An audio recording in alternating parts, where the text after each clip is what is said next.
Alright, so what we want to look at now is determinants of square matrices, right?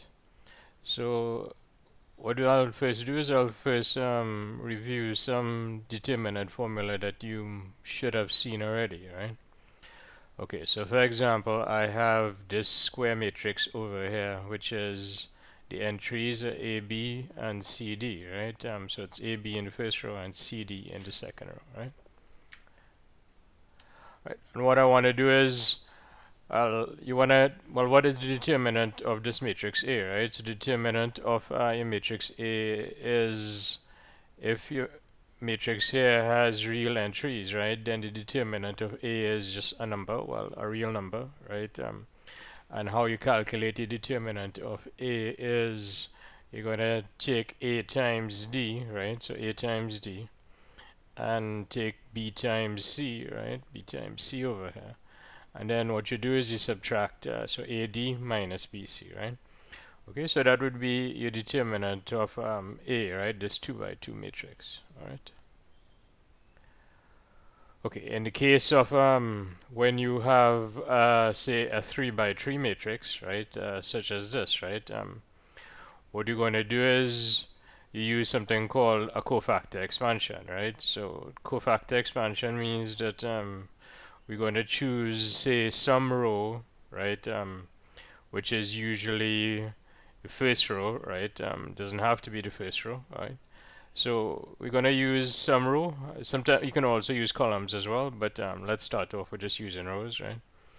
Okay, so to get the determinant of a 3 by 3 matrix, what you're going to do is we're going to be using your first row, right? And then what you're going to do is you're going to, if you have for the first row, right, what you're going to do is you're going to find an appropriate submatrix, right? So for this entry 3 in the first row, right, what you do is you get rid of the first row and the first column, and you have this submatrix over here, 5, 6, 4, 8. And then what you do is you're going to take the determinant of that, right?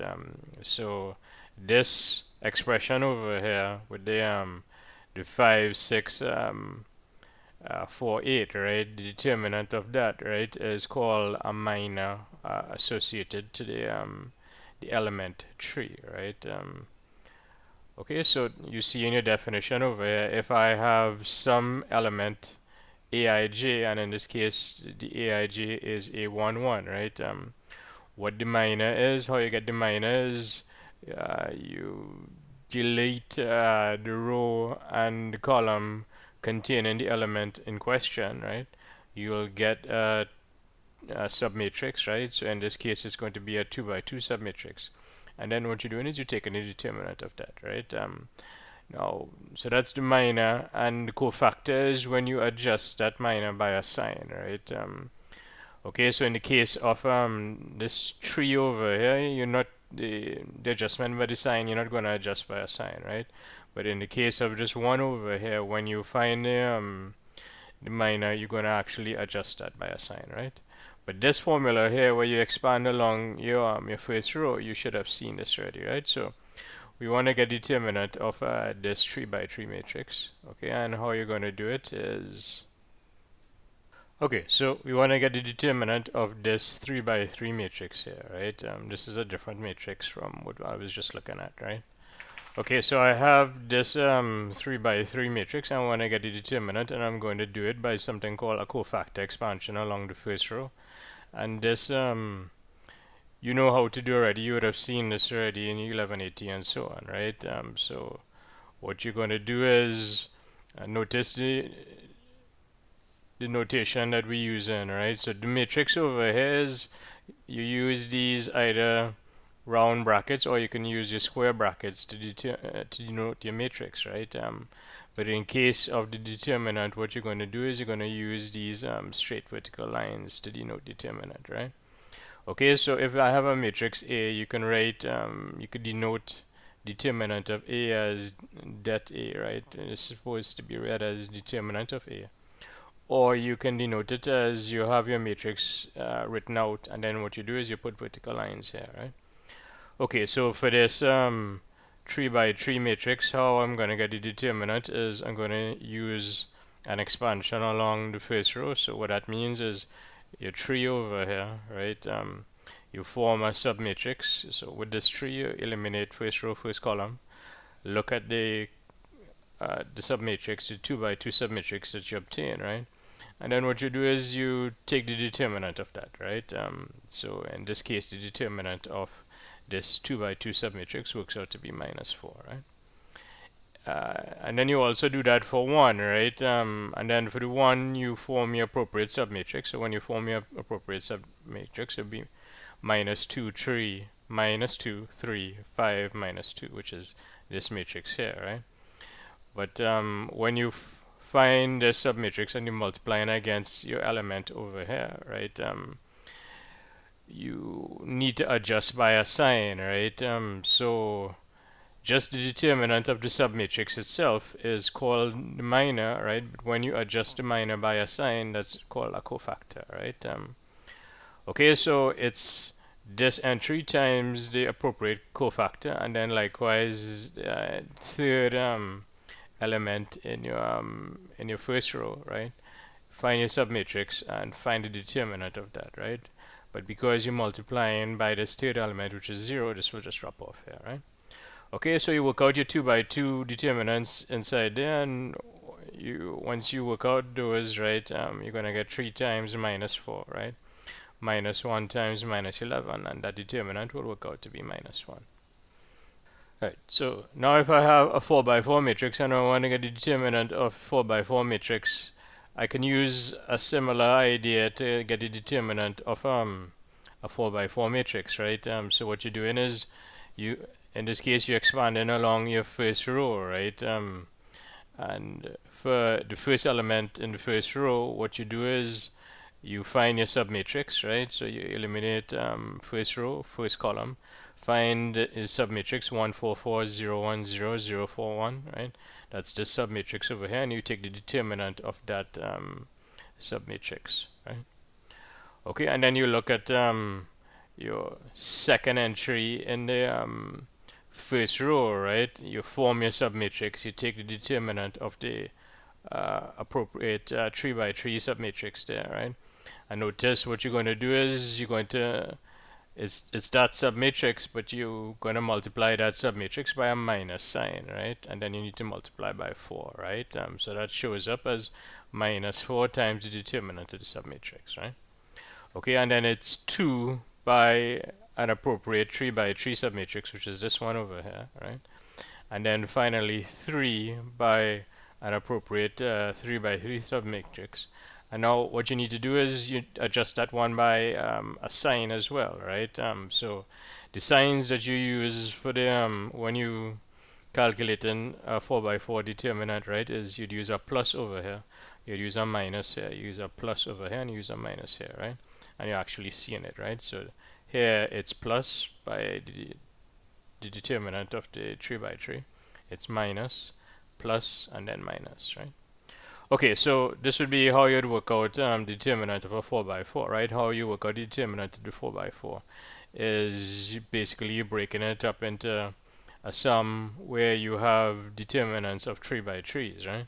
And then these 3 by 3s, if you're going to keep using this method, right? Again, so the 3 by 3s, we just saw how to do these, right? You can expand along your first row, right? And then what you'd have is 2 by 2 submatrices here, right? So the process basically is recursive, right? So to work out the 4 by 4, you'd have to use 3 by 3s, and then for each of the 3 by 3s, you need to use 2 by 2 determinants, right?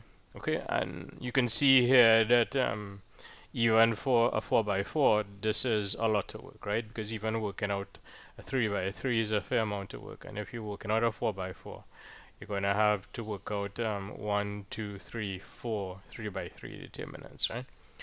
Okay, so this method is not highly efficient, and what we're going to see is you can actually work out determinants by using row operations, right? Okay, so that is what we're heading towards, right? Eventually we'll come back to this. This is this method here is called calculating determinants by a cofactor expansion along a row, right? Right, so working out the determinant of a 4 by 4 this way, right, is called a cofactor expansion or a Laplace expansion, right? Okay, and what you're doing is for the 4 by 4 you're using 3 by 3 submatrices, right? And this is, eventually we'll get to this in the notes, right? This is a method for calculating the determinants, right? But this isn't your actual definition of a determinant, right? Okay, so your definition of the determinant is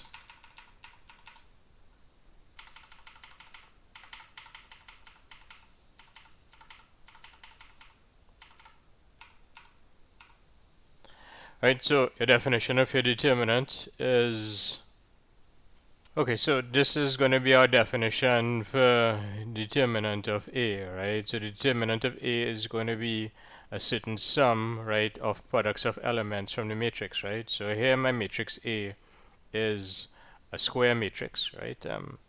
Okay, so let's look at a 3 by 3 case, for example, right?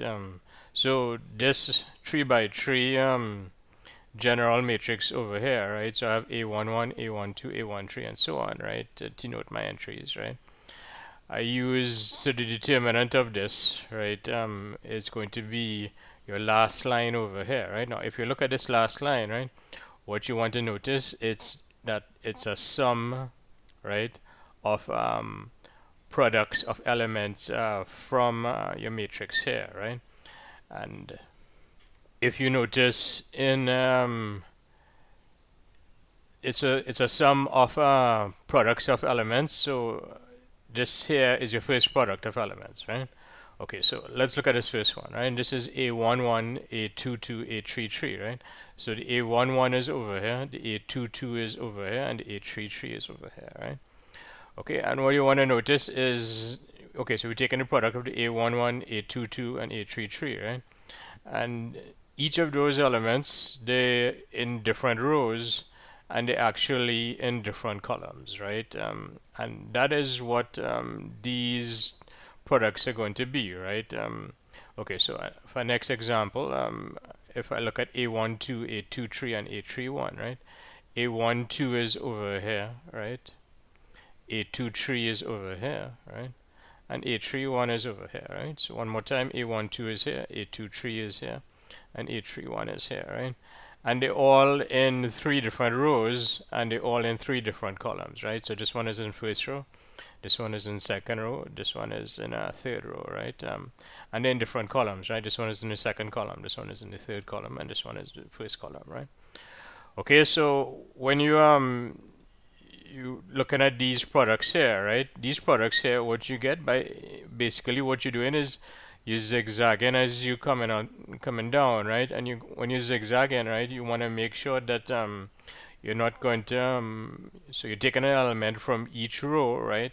But when you take any element from each row, you want to make sure that you're going to take an element from different columns, right? So this one, let's look at this one, A13, A21, A32, right? Okay, so you have A13, A21, and then A32, right? So A13, A21, A32, right? Okay, and each term in that product is in a different row and in a different column, right? So what you're doing is, as I said, you sort of zigzagging as you're coming down, right? So you have this one, then this one, and then this one, right? So what you do is you're running through all sort of products like that where you zigzag, right? And your products, the terms in the products are from different rows and from different columns, right?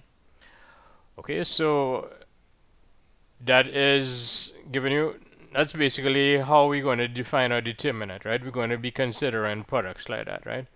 And that is what this expression is doing for you, right? Okay, so that is what this expression here is doing for you, right? What you're doing is you're taking a sum of products of terms, right? So notice over here, what you have is products of terms, and you're taking a sum of those, right? All right. The notation over here, right? A1 sigma 1, right? The 1 over here indicates that it's going to be from row 1, right? And the 2 over here is indicating that it's going to be from row 2, right? And you keep going like that, right? So notice over here, for example, the second term, right? The A1 over here indicates that you're from the first row. The A1 2 in the A2 tree, right? That 2 over there indicates you're from the second row. And this A3 one, the 3 over here indicates that you're from the third row, right? So for this term here, what you're doing is you're taking an element from first row, second row, third row, right? So that is what the 1 over here, and the 1 sigma 1 and the 2 sigma 2, right? This 1 over here indicates that you're taking an element from the first row. The 2 over here indicates that you're taking an element from the second row, and you keep going like that, right? This is n by n matrix, so you're going to be taking an element from each row, right? And what the sigma 1 is doing for you, right? We will get to this notation. The sigma 1 is telling you what column to take your entry from, right? So in this case, for example, the sigma 1 is 2, right? So this 2 is telling you to take entry from first row, second column over here, right? So each of these A's over here has two subscripts, right? It has the 1 over here, and then it has, say, like the sigma 1, right? So the 1 is indicating the row position, and the sigma 1 is indicating the column position, right? Likewise, 2 over here is indicating that it's in row position 2, and the sigma 2 is working out, is telling you what the column position is going to be, right? Okay, right? And what you want to do is, remember, as I said, these products, what you're doing is you're choosing them so that they zigzagging down, and they belong to different columns, right? They belong to different columns and different rows, right? And how you want to do, what you want to do is you want to describe systematically how you have this sort of zigzag, right? How do you choose, right? How do you choose the columns, right? I mean, the rows you'd always take from first row, second row, and third row, and so on, right? But how do you choose the columns, right? Now, how you choose the columns is actually using a permutation, right? So you're using a permutation on 1, 2, 3, right? And we will get to that, right? So this definition over here, the sigma 1 means that you're using a permutation, and it's the image of 1 under that permutation sigma, right? Okay, right? So you're going to have products of terms over here, right? And then notice over here in this formula, right? What you have is certain terms here have a plus and certain terms here have a minus, right? So that is what this coefficient is doing for us, right? This sign of sigma. So the permutation that you use to zigzag down the matrix, right? That will in fact have a certain sign, right? So it could either have a sign that is 1 or a sign that is minus 1, right? So the 1 or minus 1 comes from the permutation, right? And we will have to get to that. So the sign is 1 if the permutation is even. I need to explain what this is, and I will in a while, right? And likewise, the sign is minus 1 if the permutation is odd, right? So this coefficient over here would be either 1 or minus 1, and that's how you're going to get either, say, pluses over here and minuses over here, right?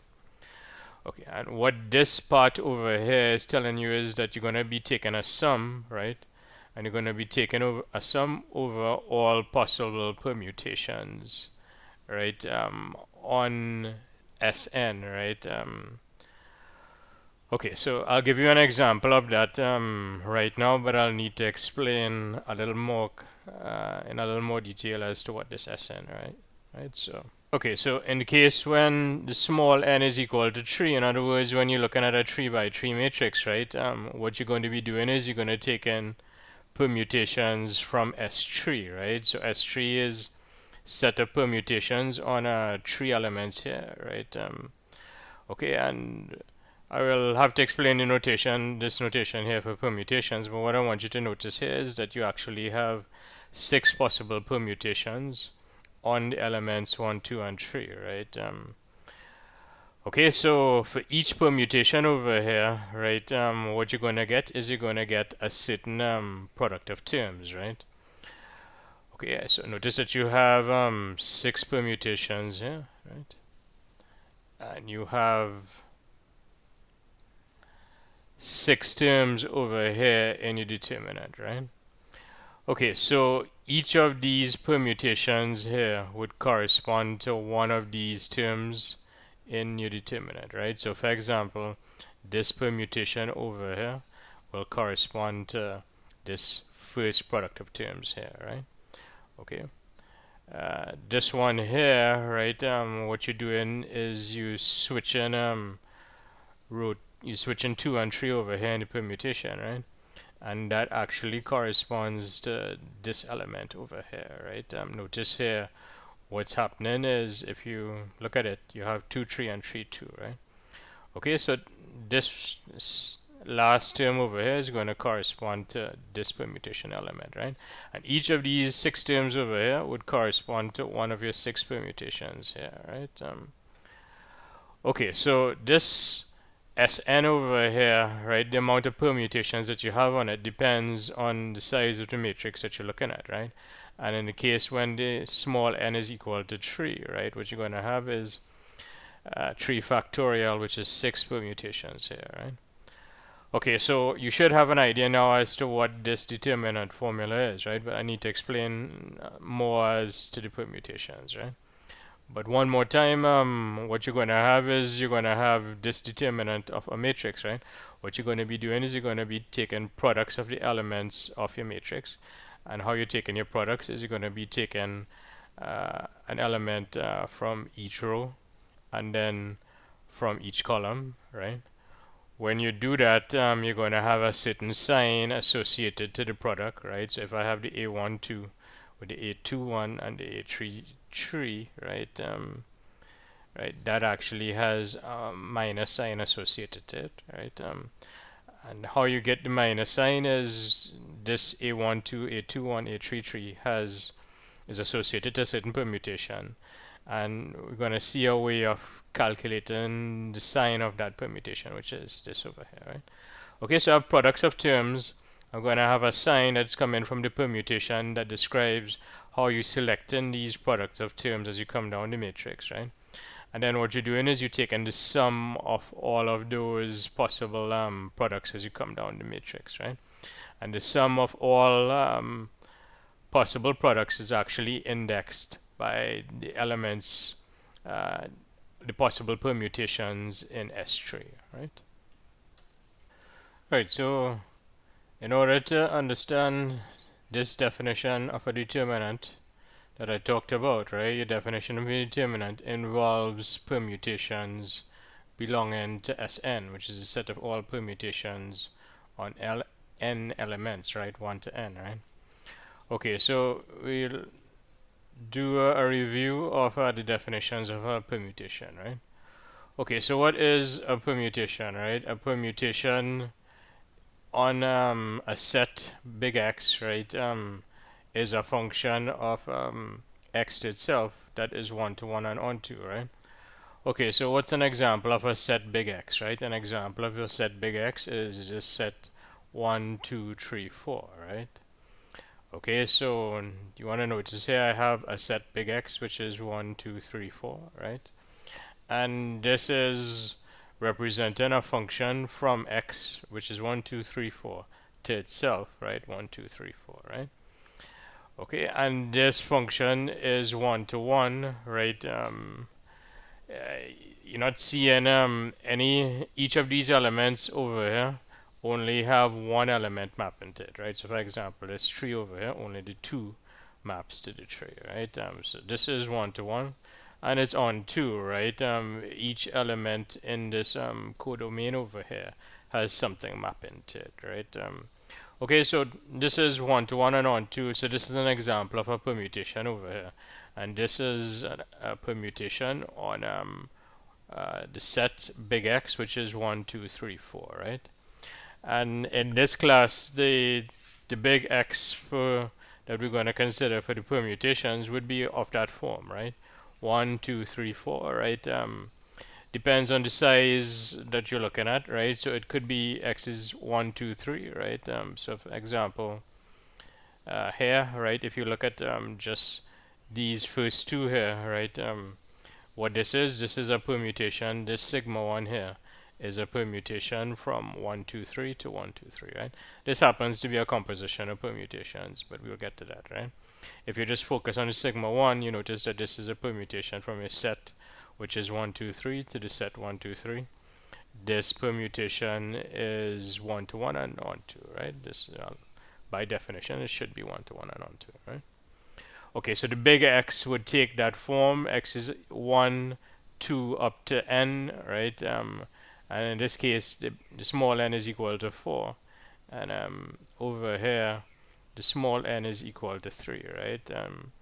And what this n is going to mean for us, what the small n is going to mean for us is it's going to come from the size of the square matrix that we're looking at, right? If we're looking at, well, n by n matrix, that's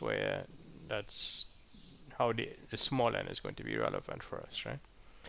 Okay, so this is an example of a permutation on big X is equal to 1, 2, 3, 4, right? And you want to notice that this permutation here, right? We can write it in this notation here, right? And you don't really want to read this as a matrix, right?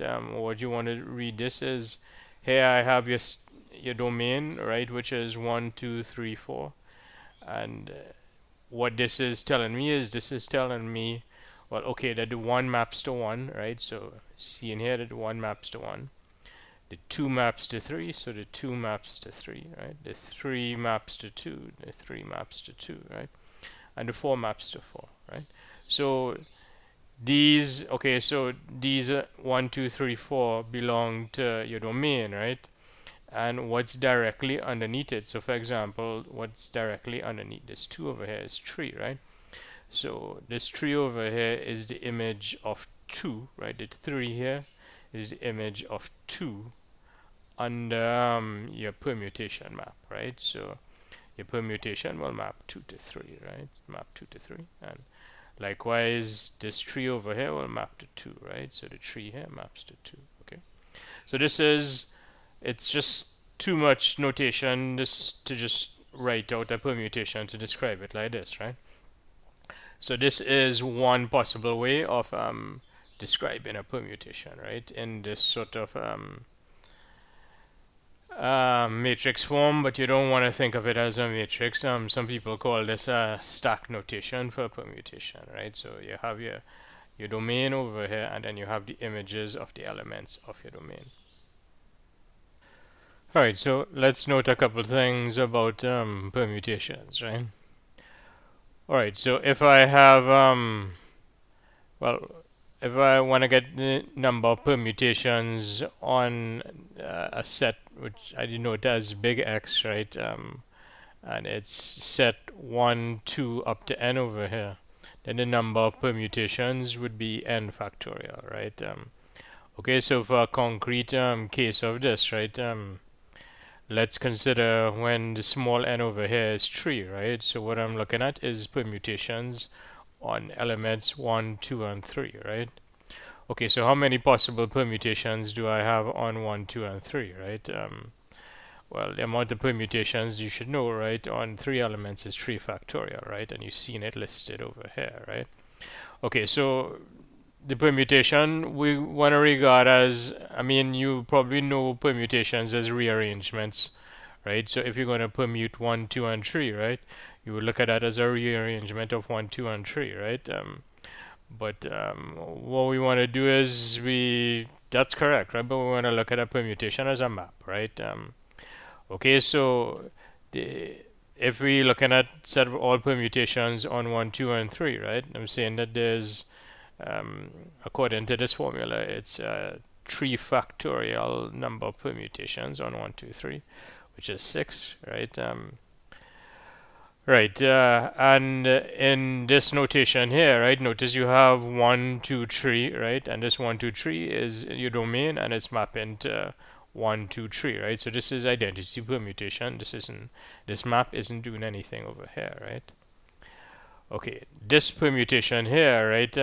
What's happening is the 1 maps to 1, the 2 maps to 3, and the 3 maps to 2, right? So if you want, the 2 and 3 are being exchanged, and right, their positions are exchanged, right? Okay, but how can you actually get all of these, right? Well, what differs from this permutation to this permutation isn't the top, it's actually the bottom, right? And the bottom is really just a rearrangement of 1, 2, 3 in a normal sense, right? Okay, so here I have 1, 2, 3, and here I rearrange 1, 2, 3 as 1, 3, 2. Here the 1, 2, 3 is rearranged as 2, 1, 3, right? So down here on this bottom row of all of these stacks, right? You have 6 possible rearrangements of 1, 2, and 3, right? Okay, so and each one of those possible rearrangements gives you a permutation, right? So for example, the rearrangement 2, 1, 3 is saying that we're looking at the permutation where the 1 maps to 2, the 2 maps to 1, and the 3 maps to 3, right? Okay, and likewise, you could justify that if I have S4, right, the number of permutations that I'm going to have on 1, 2, 3, 4, right, would be 4 factorial, which is 4 times 6, which is 24, right? All right, so let me review some basic stuff from sets, right, which is function composition, right? Okay, so these are not permutations, although they're on the set 1, 2, 3, 4, 1, 2, 3, 4, yeah, 1, 2, 3, 4. This map from 1, 2, 3, 4 to 1, 2, 3, 4, right? This is not a permutation because this map is not 1 to 1, right? You see in 2 elements 1 and 3 map to 1, right? And it's also not on 2, right? Because nothing maps to 4, right? So this is not a permutation, and likewise this is not a permutation, but it's good enough to illustrate what I want to show, which is, or I want to explain, which is composition, which you should know already, right? Okay, so I have 2 functions here, right? Right, f, which is mapping from 1, 2, 3, 4 to 1, 2, 3, 4. And then I have g over here, which is also mapping from 1, 2, 3, 4 to 1, 2, 3, 4, right? All right, and I want to get the composition of these 2 functions, right? So what's the composition of these 2 functions, right? What you want to get is you want to get the image of each element in your first domain, right, under both maps, right? Okay, so for this one over here, what you're going to do is you're going to apply f first, which will give you this one, and then you're going to apply g now, which will give you 2, right? So the composition, what will happen is that the 1 will map to 2, right? And then likewise, well, what is the 2 map to under the composition? The 2 maps to 3 under f, and then maps to 1 under g, right? So overall, the 2 will map to 1, right? And you see in under the composition, the 2 maps to 1, right? And you can keep going like that. You can take a look at this, right? But you should know all of this already, right? Okay, so the notation here is this is a composition of 2 functions, right?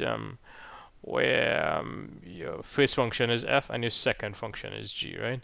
And notice the notation that they use, right? The notation that they use is that the function that you're doing first is f, and then you're doing g, right? So you write it this way to indicate that you're doing f first. So it's not fg, it's gf here, right? And this is to indicate that you do f first and then do g, right?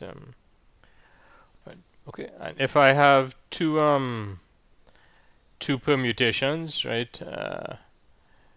And 2 permutations on n elements, 1 to n over here. What I can do is I can take the composition of them, right? And how I denote the composition, right? Remember, these permutations are just functions, right? Such as this over here, right? So if you have two functions on the same sets, well, it doesn't even need to be on the same sets, right? If you have 2 functions, you can consider the composition of them, right?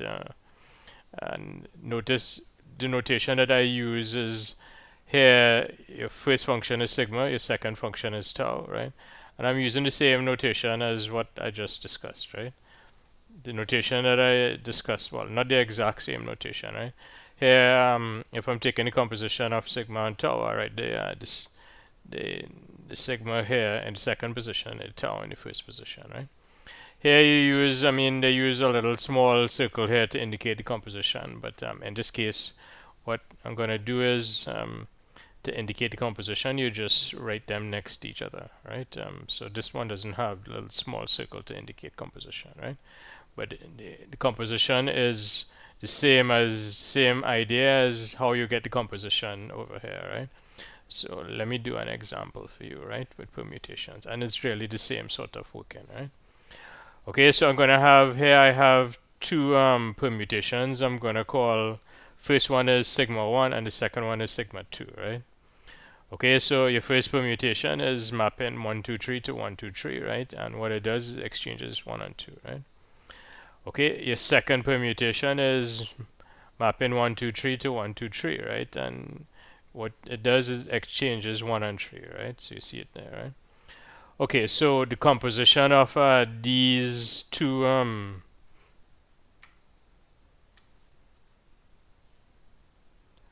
right, your composition of these two permutations, right, is just a composition of functions, right, which means that I'm going to do sigma 1 first and then do sigma 2, right? And what I'm saying, the composition of the sigma 1 and sigma 2 is going to work out to be what I call tau over here, right? So I'm saying that the composition of sigma 1 and sigma 2 is going to work out to be this permutation over here, and let's check, right? Okay, so the 1 maps to 2 and then the 2 maps to 2, right? So in this notation, the 1 maps to 2, right? All right, the 2 maps to 1 and then maps to 3, right? So the 2 maps to 3, right? You see it there, right? And then 3 maps to 3, and then 3 goes to 1, which 3 goes to 1, right? So the composition of the sigma 1 and sigma 2, in fact, gives me a next permutation, right? Okay, and that is what I'm saying over here, right? So if I have two permutations on n elements, in this case, the n elements would be 1, 2, and 3, right? Small n is 3. Then the composition is again a permutation, right? Okay, so that actually has, and I'm not proving it here, right? But what this is saying is that if this function is 1 to 1 and this function is the sigma 2 is 1 to 1, if this permutation is 1 to 1 and this permutation sigma 2 is 1 to 1, then the composition is also 1 to 1. And if the sigma 1 is onto and the sigma 2 is onto, then the composition is also onto, right? And that takes a little bit of work to show. It's not probably hugely difficult, but that's not really in the scope of this class, right? You can always check to see, right? But you should realize what I'm saying, right?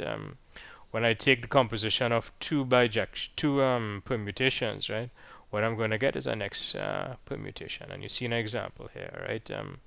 Sigma 1 is a permutation, sigma 2 is a permutation. When I take the composition of them, I get tau over here with what I'm calling tau. And anyway, what I get is this permutation over here, right? And this is a permutation, right? It is 1 to 1 and it is onto. Okay, so a permutation is called a transposition if it only moves two elements, right? So it exchanges exactly two elements. So it only moves two and all the others stay fixed, right? Okay, so for example, this permutation over here on x is equal to 1, 2, 3, 4, right? Notice 1 is fixed, 4 is fixed, and it's only 2 and 3 that move, right? And the 2 and 3 exchange position, right? Okay, so this is an example of a transposition, right? And we can write the transposition, this permutation over here, we can write it in this form, in this stack notation, right? Notice the 2 maps to 3 and the 3 maps to 2, the 1 maps to 1 and the 4 maps to 4, right? Or a shorter way to write this is in this form 2, 3, right? So this is a certain sort of notation for a transposition where this 2, 3 over here means that the 2 is going to map to 3 and the 3 is going to map to 2, right? So this is a shorthand notation for writing any writing a transposition, right? Okay, and in general, if you the transposition exchanging elements I1 and I2, right, then you denote the transposition as I1, I2, right? You need to determine the sign of a permutation is this definition here, right? So a permutation is even if it can be written as a composition of an even number of transpositions.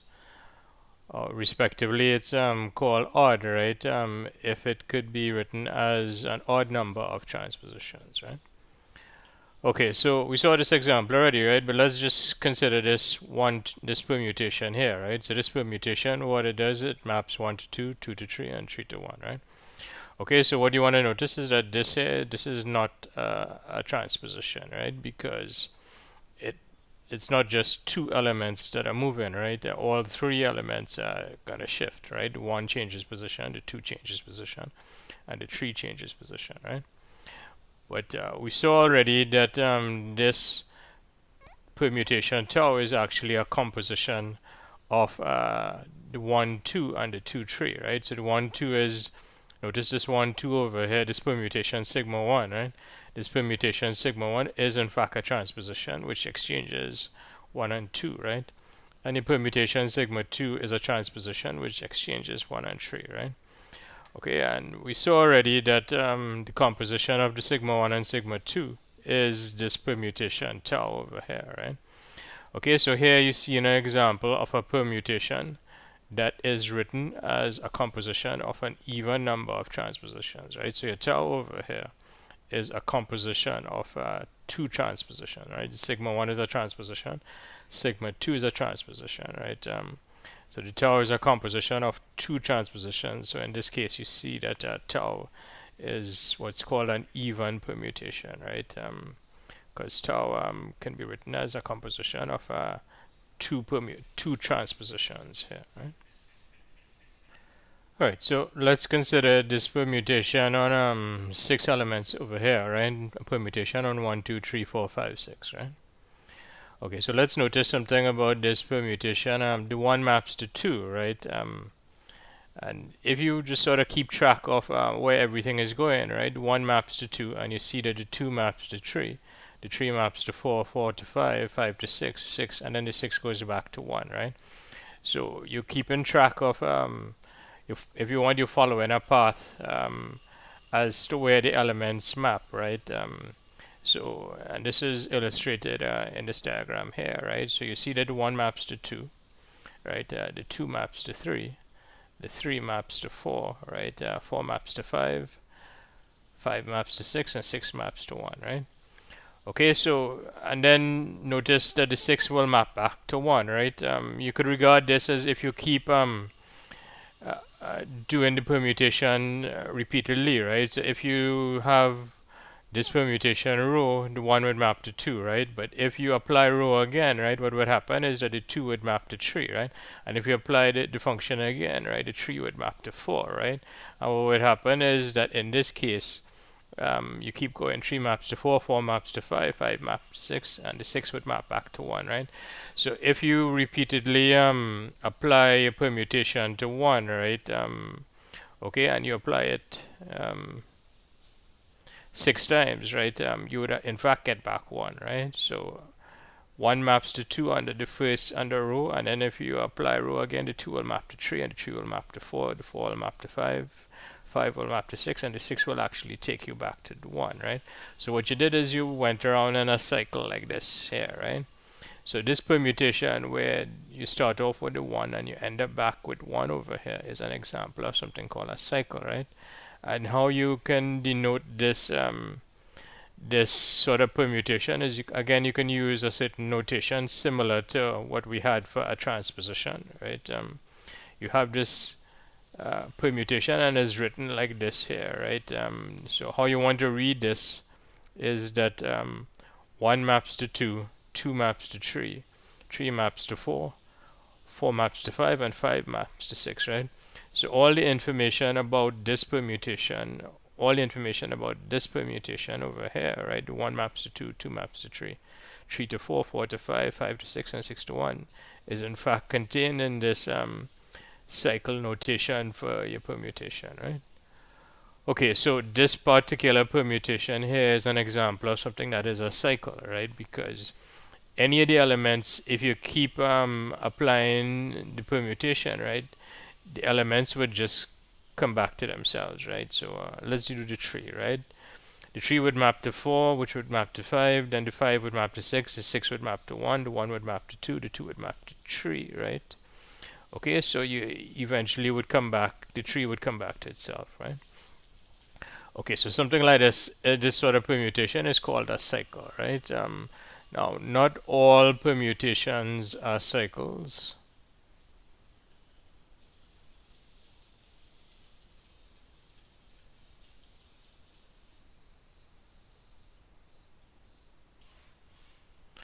So let's consider this permutation here, which is on a permutation on 7 elements, right? 1 to 7, right?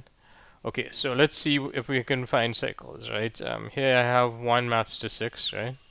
And then the 6 would map to 2, and then the 2 would map back to 1, right? So notice you come back to 1 after 3 applications of your permutation mu, right? Okay, so what you have is 1 maps to 6, 6 maps to 2, and 2 maps to 1, right? So that in fact is one cycle, right? So that's the cycle 162, right? And what you can do is you look at the other elements now, right? And you see, well, all right, the 3 maps to 4, and the 4 maps back to 3, right? So that in fact is a next cycle, right? It happens to be a transposition, but a transposition is a cycle with 2 elements. So a transposition is a special case of a cycle, right? Okay, so in this case, what you have is 3 maps to 4 and 4 maps to 3. So you have a second cycle here, 3, 4. And then also you have 5 maps to 7, and then the 7 maps to 5, right? So you have a third cycle over here, 5, 7, right?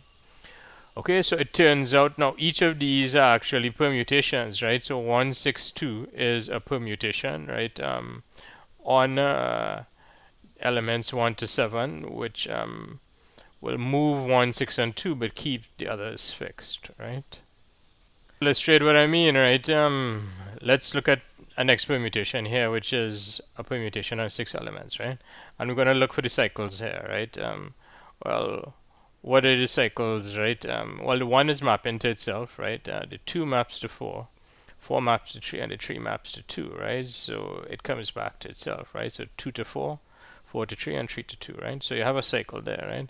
And you want to notice that nothing else moves, right? 1 maps to 1, the 5 maps to 5, and the 6 maps to 6, right? So this permutation over here you could represent by cycle 2, 4, 3, right? Which means that the 2 is going to map to 4, the 4 is going to map to 3, and the 3 is going to come back to 2, right? And notice you're not seeing any other elements over here, right? When you're not seeing any other elements such as the 1, the 5, or the 6, right? It means that, as they say, the 1 stays put, right? The 1 doesn't move, right? The 5 doesn't move, and the 6 doesn't move, right? So if you see this sort of cycle here on 2, 4, 3, right, and the cycle is on that, you know it's on 6 elements, it means that the other elements are not moving, right? So 2, 4, 3 like this by itself means that it's a cycle, right? Where other elements in the set big X over here are going to stay fixed, right? Okay, so let's go back to the example I was talking about.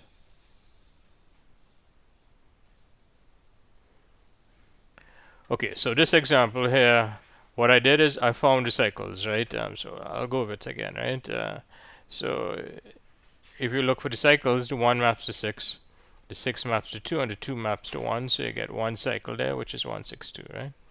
Then the 3 maps to 4, and the 4 maps to 3, so you get a second cycle over there, a transposition. And then the last thing is the 5 maps to 7, and the 7 maps to 5, right? Okay, so you have a next transposition, next cycle with 2 elements here, right? Now, each one individually here is a permutation on 7 elements, right? This one here, the 162, right? What it is that it's going to move the 1 to 6, 6 to 2, and then the 2 to 1, right? But everything else is going to stay fixed, right? And likewise, what this 3, 4 means is that the 3, 4 is the 3 will exchange position with 4, the 4 will exchange position with 3, but the others are going to stay the same, right? And likewise for the 5, 7, right? Okay, so, but this particular permutation, right, what it does, it moves the 1, 6, and 2 in this fashion. It moves the 3 and 4, right? And it moves the 5 and 7, right? And it turns out that this permutation over here, you can write as a composition of these 3 cycles, right? And you can always do that, right? If you have a permutation to start off with, what you can do is you can just start, say, with your first element, see what the cycle is associated to the first element, 162, right? And then you start looking for other cycles, right? So with the 162, you finish with the 162, and now you look at the 3, and you see that the 3 and 4 form a cycle, right? And then with the 5 and the 7, right, you see that the 5, 7 form a cycle, which is a transposition, right? Okay, so for this permutation here, what you have is 3 disjoint cycles, right? And once you have these 3 disjoint cycles and you have nothing interacting, right? You can always write this permutation as a composition of these 3 cycles here, right? And if you can in fact check this, right? Because if this is a composition and is written like this, right? What this means is that the 5 will map to 7 and then the 7 will map to 5, right? So you see in, okay, so I want to prove that the composition of these 3 cycles are equal to mu, right? So let's do that, right? Okay, so this first one is saying that the 5 maps to 7 and then the 7 maps to 5, right? Okay, and notice after you do this one, right, nothing else is changed with the 5 and 7, right? Okay, so now what you do is you look at the composition now where you're going to have the 3 and 4, right? And what's going to change is that the 3 will map to 4 and the 4 will map to 3, right? So when you do this permutation, right, it's only the 5, 7 that will move, right? And the 3, 4 now the information about the mu, right, with the switch in the 3, 4 is going to come from your second transposition here, right? And then finally, you notice this 1, 6, 2 had nothing to do with the 3, 4 and the 5, 7, right? So this last cycle would in fact carry the information that's in mu that switches the 1, the 6, and the 2, right, in a cycle, right? Okay, so that's a justification. You should work through the details to convince yourself, right? But if you have any permutation, you can in fact you can write it as a product of disjoint cycles. And by disjoint, I mean that if you look at, for example, 1, 6, 2, and 3, 4, right, they have nothing in common. And the 1, 6, 2 has nothing in common with the 5, 7, and the 3, 4 has nothing in common with the 5, 7, right? So any permutation you can in fact write as a composition of disjoint cycles like this, right? Alright, so a next way to see this sort of cycle decomposition, that I can write this permutation as a composition of these disjoint cycles, right, is to, given a permutation here, what I can do is I can actually draw a graph, a directed graph to represent the permutation, right? It seems somewhat complicated, but it's not really that bad. But this is a nice way to see the disjoint cycles, right? Okay, so this remember I have these 7 elements over here, right?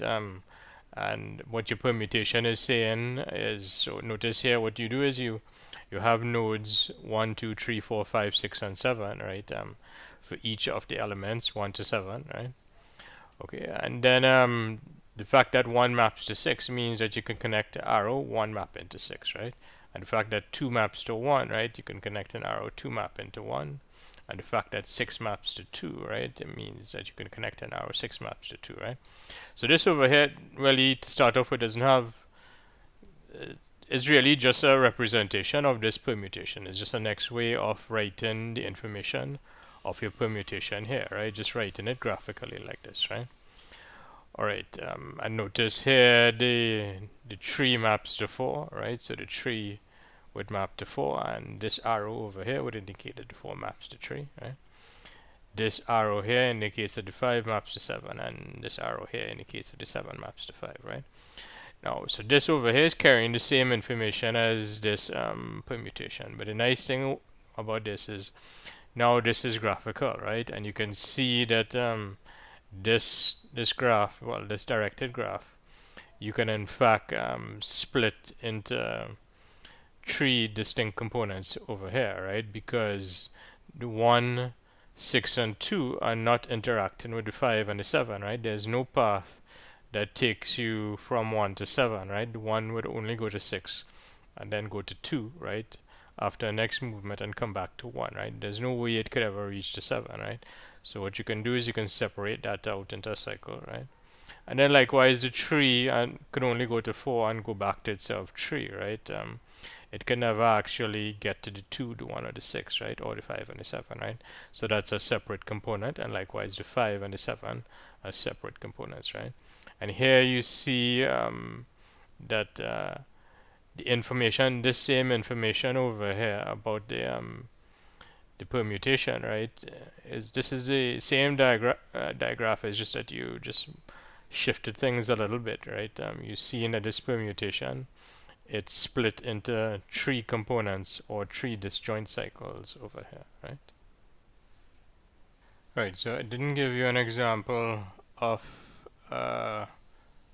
permutation that was odd, right? So, okay, so an example of permutation that's odd. That, in other words, the permutation can be written as an odd number of transpositions. So here I have this example here.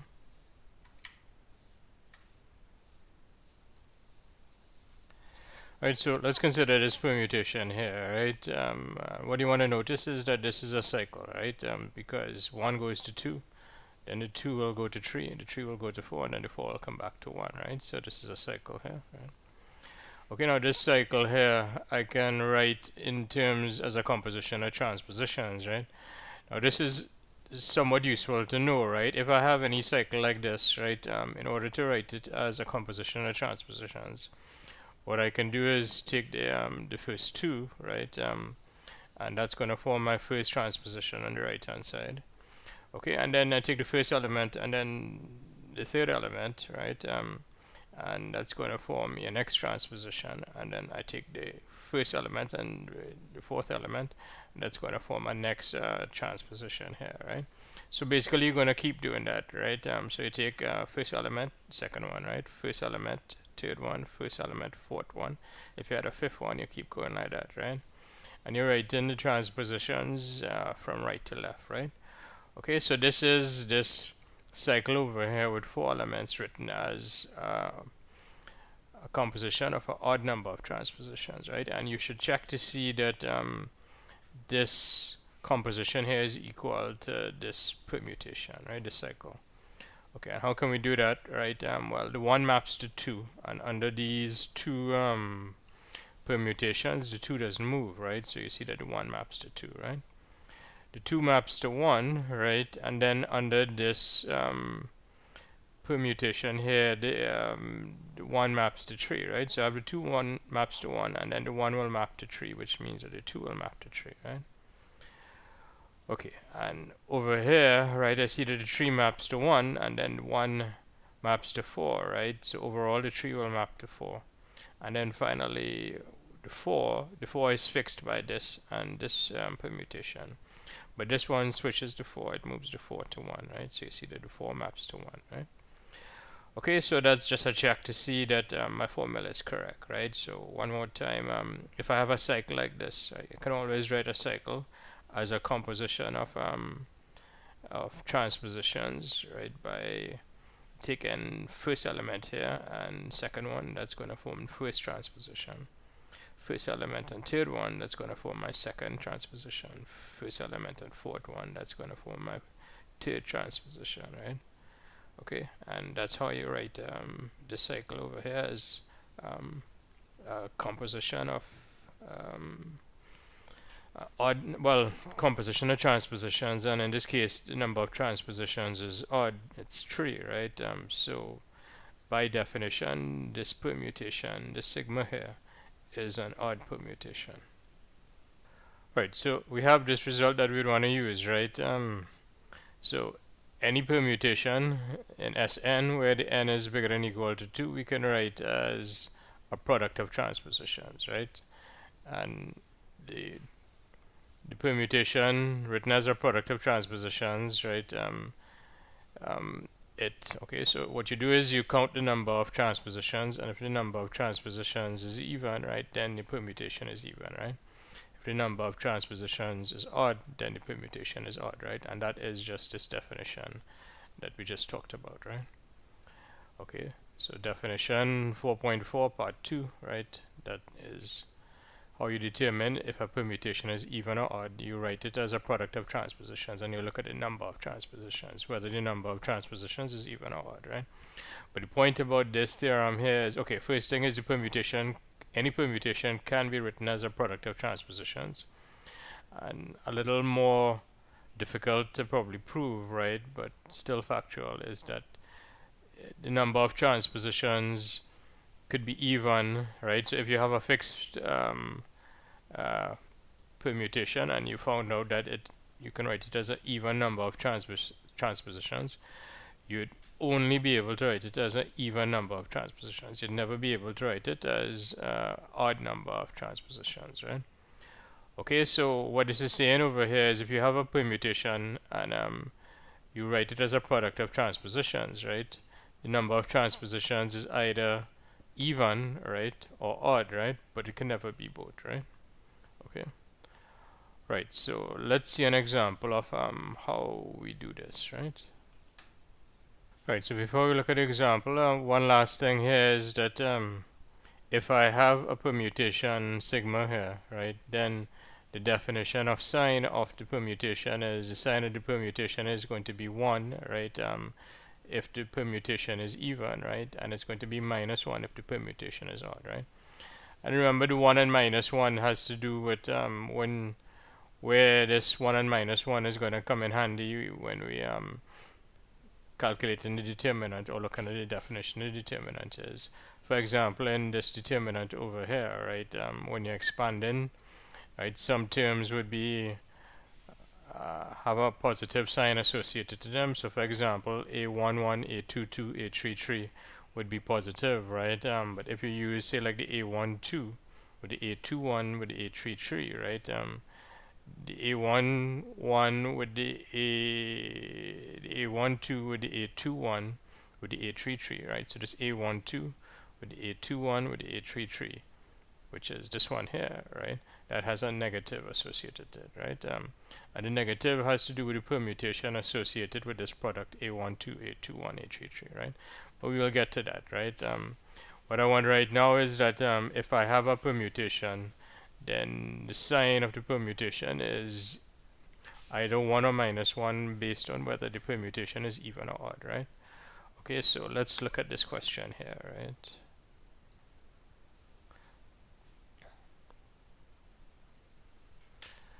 Okay, so this is from a 2016 past paper.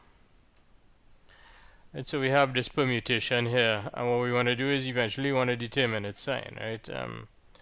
Okay, so how you're going to do that is first you're going to express it as a product, a composition of disjoint cycles, right? Okay, so how do you find the disjoint cycles? Well, you just start with the first element and you just walk through, right? So 1 goes to 5, 5 goes to 4, 4 goes to 8, 8 goes to 2, and the 2 comes back to 1, right? So you're looking for the cycle to close on itself, right? So one more time, 1 to 5, 5 to 4, right, 4 to 8, 8 to 2, and then 2 to 1, right? So what you get is you get a cycle 1 to 5, 5 to 4, 4 to 8, 8 to 2, and then the 2 comes back to 1, right? So that's one cycle there, right? Okay, and then what you do is, well, you use 1 and 2 in the cycle here, right? So you keep moving along until you find something that wasn't in the cycle. And you see that the 3 over here is not in this cycle here with 1, 5, 4, 8, and 2, right? Okay, so you start working on this one, right? So you have 3 over here. 3 maps to 6, the 6 maps to 10, right? And then the 10 maps back to 3, right? So that closes off that cycle, right?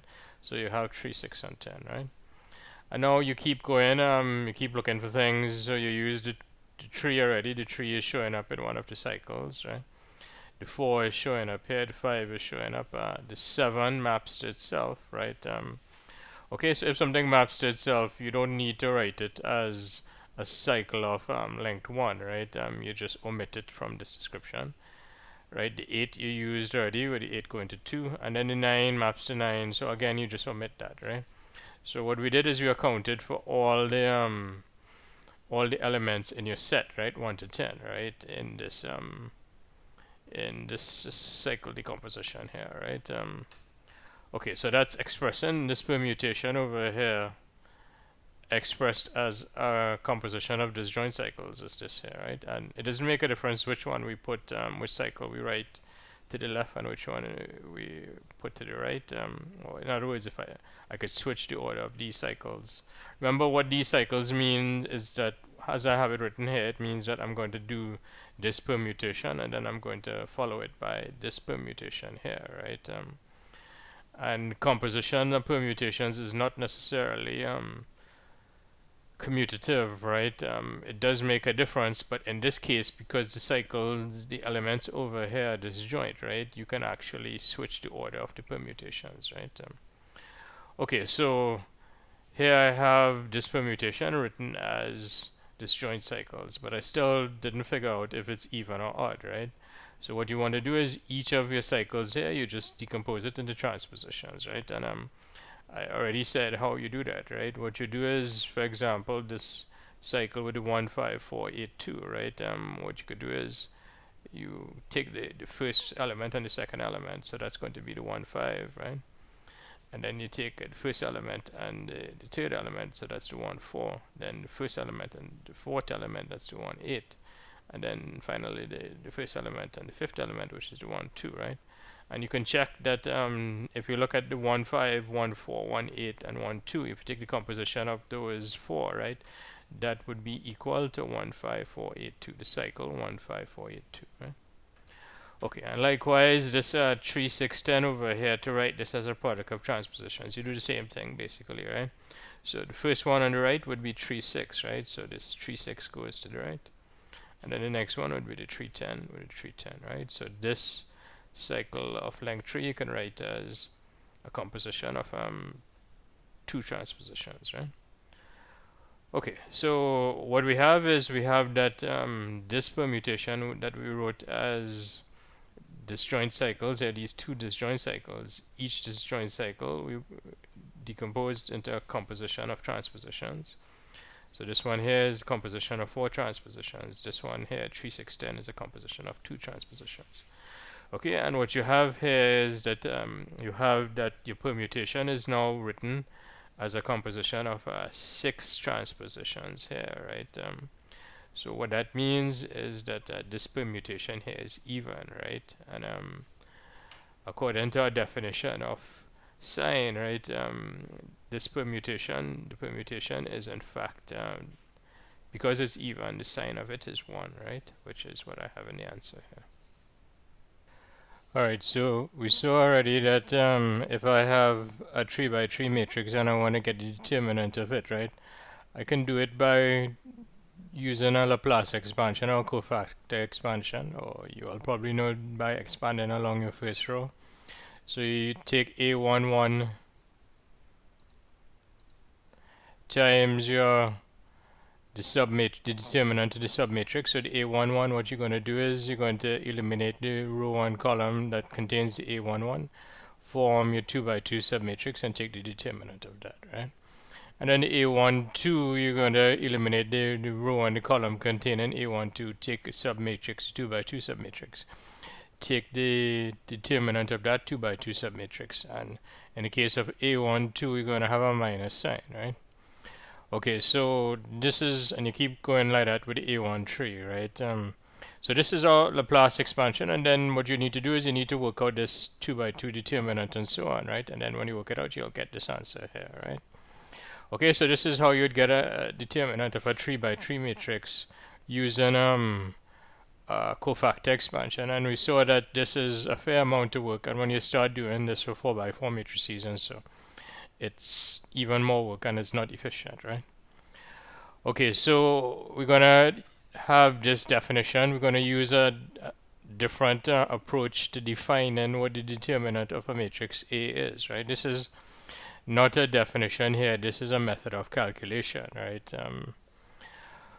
But this method of calculation and this definition will give me the same answer as what I had across here, right? Had in this case with the cofactor expansion. Right, so how do you, what is this definition? Well, what you're doing is, if you're looking at an n by n matrix, such as this n by n matrix, and you want to take the determinant of it, right? What you're doing is, you're going to have a summation, and in other words, so you're going to have a summation, and a summation over Sn, right, which is a set of permutation on all on n elements, right? X is equal to 1, 2, 3 up to n, right? Okay, so this summation is running over the elements of Sn, right? Which means that for each element in Sn, right? So for each permutation sigma in Sn, you're going to have a term like this here, right? Okay, so in the case of when the n is equal to 3, right, what you're going to have is this set S3 is going to have 3 factorial, which is 6 permutations in it. And I wrote down what the 6 permutations are over here, right? And also this is what the 6 permutations in S3 would look like, right? So here it's written in transposition notation, written as products of cycles, products of transpositions, right? And here it's written in this stack notation, right? Or if you want this a somewhat matrix notation, right? Okay, so this is S3, right? So if I'm calculating determinant for a 3 by 3 matrix, for each term in this S3 over here, and I have 6 of these, right? I'm going to have a corresponding term in my sum, right? Okay, so for example, for this first identity permutation, I'm going to have this term, right? For a second permutation, where you're just going to exchange 2 and 3, you're going to have this term here. For third permutation, where you just exchange 1 and 2, you're going to have this term here, and likewise, right? So for each of these 6 terms, you have one of these product terms, right? Okay, and then what you need to do for your definition of determinant is you need to add these up, right? And you add these up with a sign, right? And the sign is coming from the permutation that you're using, right? All right, so that is how we are going to calculate the determinant, right? And let's do it in detail for this 3 by 3 case, right? Okay, so for this 3 by 3 case, right, I want to calculate determinant of A using this definition, right? So you're going to have a product term here, right, for each permutation in S3, right? And as I said, S3 has 6 permutations in it, right? Okay, so let's start with the identity permutation, right? So identity permutation is this one over here, right? So the identity permutation doesn't change any of the locations of any of the 1, 2, 3, right? So the identity permutation, the 1 will map to 1, the 2 will map to 2, and the 3 will map to 3, right? Okay, so this is the identity permutation, and we start with using the identity permutation for sigma, right? Okay, so let's figure out what the sign of the identity permutation is, right? So this is when sigma is the identity permutation. We're considering that. Okay, so sign of identity permutation. Well, the identity, can I write it in terms of transpositions? And yes, I actually can, right? Because the identity permutation you could write actually as a product of 1, 2, and 1, 2, right? So what this will do is this will switch 1 and 2. And this will switch it back, right? So effectively, you wouldn't do anything, right? You wouldn't switch anything, right? So your identity permutation is even, right? Which means that the sign of the identity permutation is equal to 1, right? So that explains why for the identity permutation, this first term here, which is for the identity, right? This is why it is positive over here, right? You have 1 in front over here, right? Okay, and now, well, what I'm going to have is, for this identity permutation, I'm going to have a product of terms, and notice the form, right? It's going to be A1, right? Sigma 1, right? So the A1, right? Okay, so your A1 sigma 1, the 1 means it's from the first row, and what the sigma 1 is doing for you is the sigma 1 is telling you which one of the columns you're choosing from this first row, right? So which of these A's in your first row we're going to choose, right? Okay, and you choose based on the value of sigma 1, right? Now, what is sigma 1? Sigma is the identity, right? Okay, so sigma is the identity, right? So sigma is this identity permutation here. And what is the image of 1 under that map, right? The image of 1 under that map is 1, right? So what that means is that sigma 1 is equal to 1, right? Okay, so this first term here would be A1, 1, right? Okay, and that sigma 1, as I said, is coming from the image of 1 under the identity permutation, right? Okay, so I have 1, 1 over here, right? So that's the A1, 1 term, right? And then here, the second term is coming from the second row here, right? So that's what this 2 over here and the 2 sigma 2 means, right? So it's coming from the second row. And the sigma 2 is telling me what column I'm going to choose from, right? But sigma of 2 is equal to 2, right? So this sigma 2 is going to be equal to 2. So what I'm choosing is I'm choosing A22, right? Okay, and then sigma 3 is going to be equal to 3. So for this term, it's going to be in the third row because of the 3. And because the sigma 3 is equal to 3, I'm going to be choosing from the third column in the third row, right? So I got A33, right? Okay, so starting off, so I'm taking elements in the permutation set S3, right? You have 6 of those. I'm starting with the identity. Sign of the identity is equal to 1, so I got this 1 over here. And what I'm doing is I'm using the permutation, right, to locate the columns in which these elements are, right? So this A1 is A with the 1 over here would always be in the first row. This A with the 2 over here would always be in the second row. The A with the 3 would always be in the third row, right? What you need to do is you need to locate the columns, right?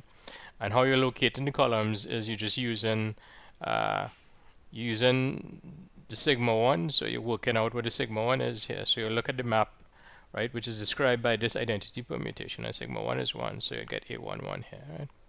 And likewise you get A22 here and A33 here, right? Okay, so that's for this first identity permutation, right? And you need to do that for all 6, right? So you have 5 more to go, right? Okay, so now let's consider this permutation here, which is 2, 3, right? So this permutation here, which is 2, 3, would give me a term, a product of terms in the summation, right? So when I use, okay, so so sigma is now equal to 2, 3, right? Now if sigma is equal to 2, 3, what's the sign of this sigma, right? Okay, well, 2, 3 is written it's 1 transposition, right? Okay, and 1 is an odd number, right? So what that means is that this permutation here, 2, 3, right? That which is the same as this one here, right? So 2 maps to 3 and 3 maps to 2, right?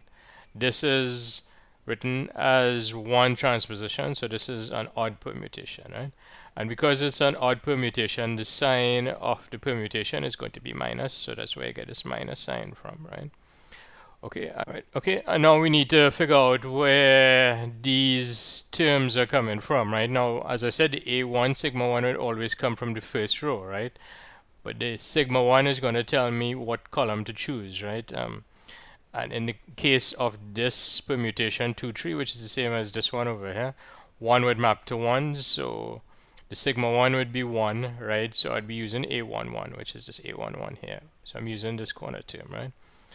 So for this term here, A2 sigma 2, I'm in the second row, but the sigma 2 in this case is, well, 2 maps to 3, right? So sigma 2 is equal to 3. So I'd have a 3 over here, right? And then this one over here, it's going to be in the third row because of the 3, and sigma 3 is equal to 2, right? So this one is going to be a third row, second column, so 3, 2, right? Okay, so that tells me for sigma equal to 2, 3, right? What I'm going to be doing is I'm going to be taking this element A11, and then I'm going to be taking A23 and then A32, right? So this permutation 2, 3 is telling me how I'm going to come down, right? So I'm always dropping row by row, right? First term in this product will be in the first row, second term would be in the second row, third term would be in the third row, right? But it's where the columns come from, right? So for the 2, 3, it would be this column here, then this column, then your third column, and then finally your second column, right? So the permutation 2, 3 is actually telling me what columns to choose, right? Okay, so let's do a next one of this, right? So let's do the 1, 2, right? So permutation 1, 2 is the same as this, so this is just different notation for the permutation 1, 2. And what this is doing is exchanging the 1 and the 2. 1 maps to 2 and the 2 maps to 1, right? Okay, so this permutation is just 1 transposition, so it's odd, right? So I'm going to have a minus sign over here, right? So this 1, 2 would give me this term here, right? Okay, and As I said, these terms here are always going to come from the first row, the second row, and the third row, right? So what your permutation is doing for you, it's telling you what columns you're going to choose, right? Okay, and the columns that you're going to choose, well, you can actually see from over here, right? The columns are going to be, you're going to choose from the second column, right? Then you're going to choose from the first column, and then you're going to choose from the third column, right? So the 2, the 1, the 3, right? Okay, so you see in the column index over here, you see the 2, the 1, the 3, right? So your permutation is telling you what columns to choose as you go down, and here you choose 2, column 1, and column 3. And this has a minus sign associated to it because the sign of the 1, 2 is negative, right? Because the 1, 2 is an odd permutation, right? Okay, and you keep doing that for each of each of these 6 permutations. So I worked it out for these 3, so you need to keep doing that for the other 3. And when you work out what all of these products of terms are and their associated signs, right, and you add them up, what you would in fact get is the determinant, right? So this determinant, how you working it out, how this definition works, is you actually using the permutations, right? Now your cofactor expansion is easier, right? It's easier to calculate in for small cases like a 3 by 3, right? But the point where this is useful, right, is this is useful if you want to prove things, right? Because if you have a summation notation over here, right, what you'd be able to do is you'd be able to pull out constants nicely. You would be able to distribute over sums and so. So the point about why you really care about this sort of summation notation for your determinant, right, is because it's easy to prove things with this definition here, right? Okay, and so this is working it out using this definition with the permutations, and here this is working it out using a cofactor expansion, right? And we could always check to see that the definition here is in fact the same as the answer that you get from this definition is what you would get from your cofactor expansion, right? Okay, so we could just look for the terms, right? The A11, A22, A33 is this first term here, right? Okay, and it's easy to probably just look at positive terms and negative terms, right? Okay, so this next positive term is A12, A23, A31, which is this one here, right? Next positive one is A13, A21, A32, which is this one here. All right, this negative one over here with the A13, A22, and A31 is this one here. All right, this negative one here, minus A11, A23, A32 is this one here. And this negative one is minus A12, A21, A33, which is this one here, right? Okay, so all the 6 terms here match the 6 terms over here, right? So this calculation for the determinant using the permutation, right? Using the permutations is the same as what you would have if you use a cofactor expansion. Alright, so we saw that for a square matrix, the definition of the determinant involves using permutations, right? So for example, with this 3 by 3 matrix here, right, to get the determinant of it. The determinant of it is defined using permutations in S3, right? And you have 6 of those, right? And each permutation has a sign which gives you either pluses or minuses over here, right? Okay, so this is the definition of your determinant, right? This is your definition of the determinant, right? And this here, on this side, this is, you can calculate determinants, and this is a cofactor expansion, where we're expanding along your first row, right? Okay, and as I probably mentioned already, right, this here probably, it isn't probably the best way to directly calculate, right? But the point about this definition here, right, is that you can actually use it to prove certain results for determinants which come in handy, and those results we would actually use for calculations, right? This cofactor expansion over here, right, you can in fact prove using this definition involving permutations. and you're gonna find it hard to prove any sort of like any results using this kind of cofactor expansion, right? Okay, so if we want to prove things, right, what we need to do is we need to use a suitable definition, and in this case, the suitable definition for determinants would be involving the one involving the permutations here, right? Okay, so let me give you an example of uh, a result for determinants, and where the proof of that result would be using this definition here involving the permutations, right? So this def okay, so let's consider a situation here, right? I want to get a determinant of a 3 by 3 matrix, right? Now, it just so happens that your second row here is in fact a sum, right? And what I mean by the second row being a sum, right, is if you consider these rows here, and I wrote them as row vectors. So I have a row vector here, which is b21, b22, b23, right? I'm using this notation with the 2 over here in the first position of the index, right, to indicate that it's from the second row, right? Okay, so I have a vector here, b21, b22, b23, and I have a next vector, c21, c22, and c23, right? What I'm doing here, this is a linear combination of those row vectors, right? So it's e times the first row vector plus f times the second row vector, right? And I can multiply that out, and I would get, when I multiply that out, I will get this row vector here, right? Okay, and you want to notice that this row vector here is the second row here, right? Okay, so what I have is a 3 by 3 matrix where uh, the second row, right? It could be any row, right? But in this case, I'm looking at this particular example where it's a second row. Your second row is in fact the sum of a linear combination of two vectors, right? Okay, and what we want to do is we want to get a formula for the determinant of this, right? And the formula for the determinant of this is, notice here you have e in front of the row vector and f in front of this row vector here, right?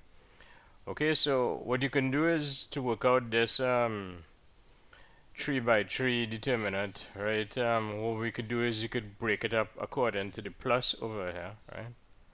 Okay, so you break it up with a plus, right? And then you can pull the scalars out, right? So you can pull the e out, and then you can pull the f out, right? Okay, so what you're doing is the determinant of this 3 by 3 matrix is the sum, is a linear combination of determinants, right? Where this determinant here, right, what you're doing is you're replacing this second row, right, of the original matrix by the b's, right, the b21, the b22, and the b23. In other words, you're replacing your second row here with this row vector, the b21, b22, b23, right? Okay, and then you, for this matrix here, right, for this determinant, this 3 by 3 determinant, what you're doing is you're replacing the second row of your original matrix by this row vector c21, c22, and c23, right? Okay, right. This is a somewhat general result, but you'll see that it will come in handy, right, when we want to prove things about row operations and so on, right? Okay, so one more time, I have this 3 by 3 determinant. The second row is uh, a linear combination of row vectors, right? Okay, and to work out the determinant, what I can do is I can form the appropriate 3 by 3 determinants using this the subvectors, if you want, in this row vector. So what forms your linear combination? So the b21, b22, b33 over here, and the c21, c22, c23 over here, right?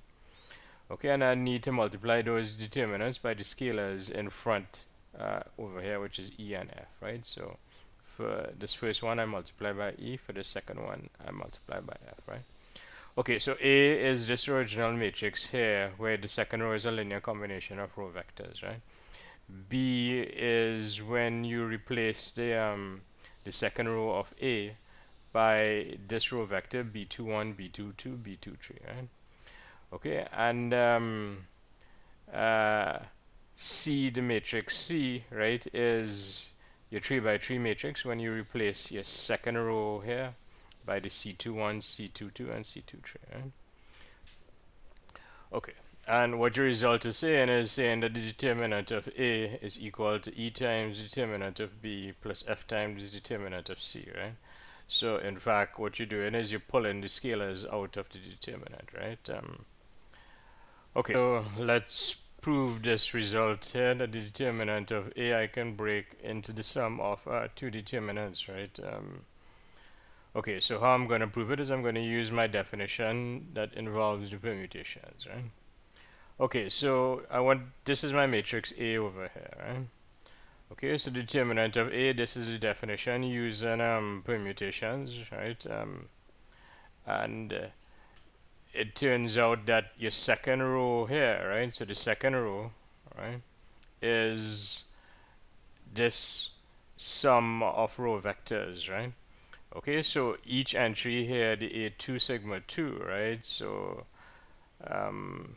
is each entry in your second row here is of the form this E times a B plus F times a C, right? Okay, so that's what I do over here, right? And it's second row, and this is indicating the column location, right? So any element, so for example, the A22 over here would be equal to EB22 and FC22, right? So that is what's going on here. This any element in my second row I can write as a linear combination of a B element and a C element, right? Okay, and now once I have that, right, what I can do is this is just a product over here, right? So this is a product, and I have a sum inside here, so I could distribute, right? Okay, right. Okay, so inside this bracket, I have a sum, right? And when I distribute, still inside your summation sign over here, when I distribute, what I will have is I will have a sum of two expressions, right? Okay, so I'd be taking summation of a sum of two expressions, which means that I can take summation of the first expression and take summation of the second expression, right? Okay, and those expressions, they have scalars associated with them, so I can pull the E out of the first summation and pull the F out of the second summation, right? So that's how I go from this line to this line, right? And what this is over here, right? This is a determinant, right? Where you in fact take in this over here is determinant where you're using first row from A, right? You're using third row from A as well, right? But the second row here is the second row vector, right? And that is what I'm calling capital B over here, right? Likewise here, this determinant is for the first row being the first row as A, right? The third row being the third row of A, right? And your second row, right? Second row would be this row vector here, right?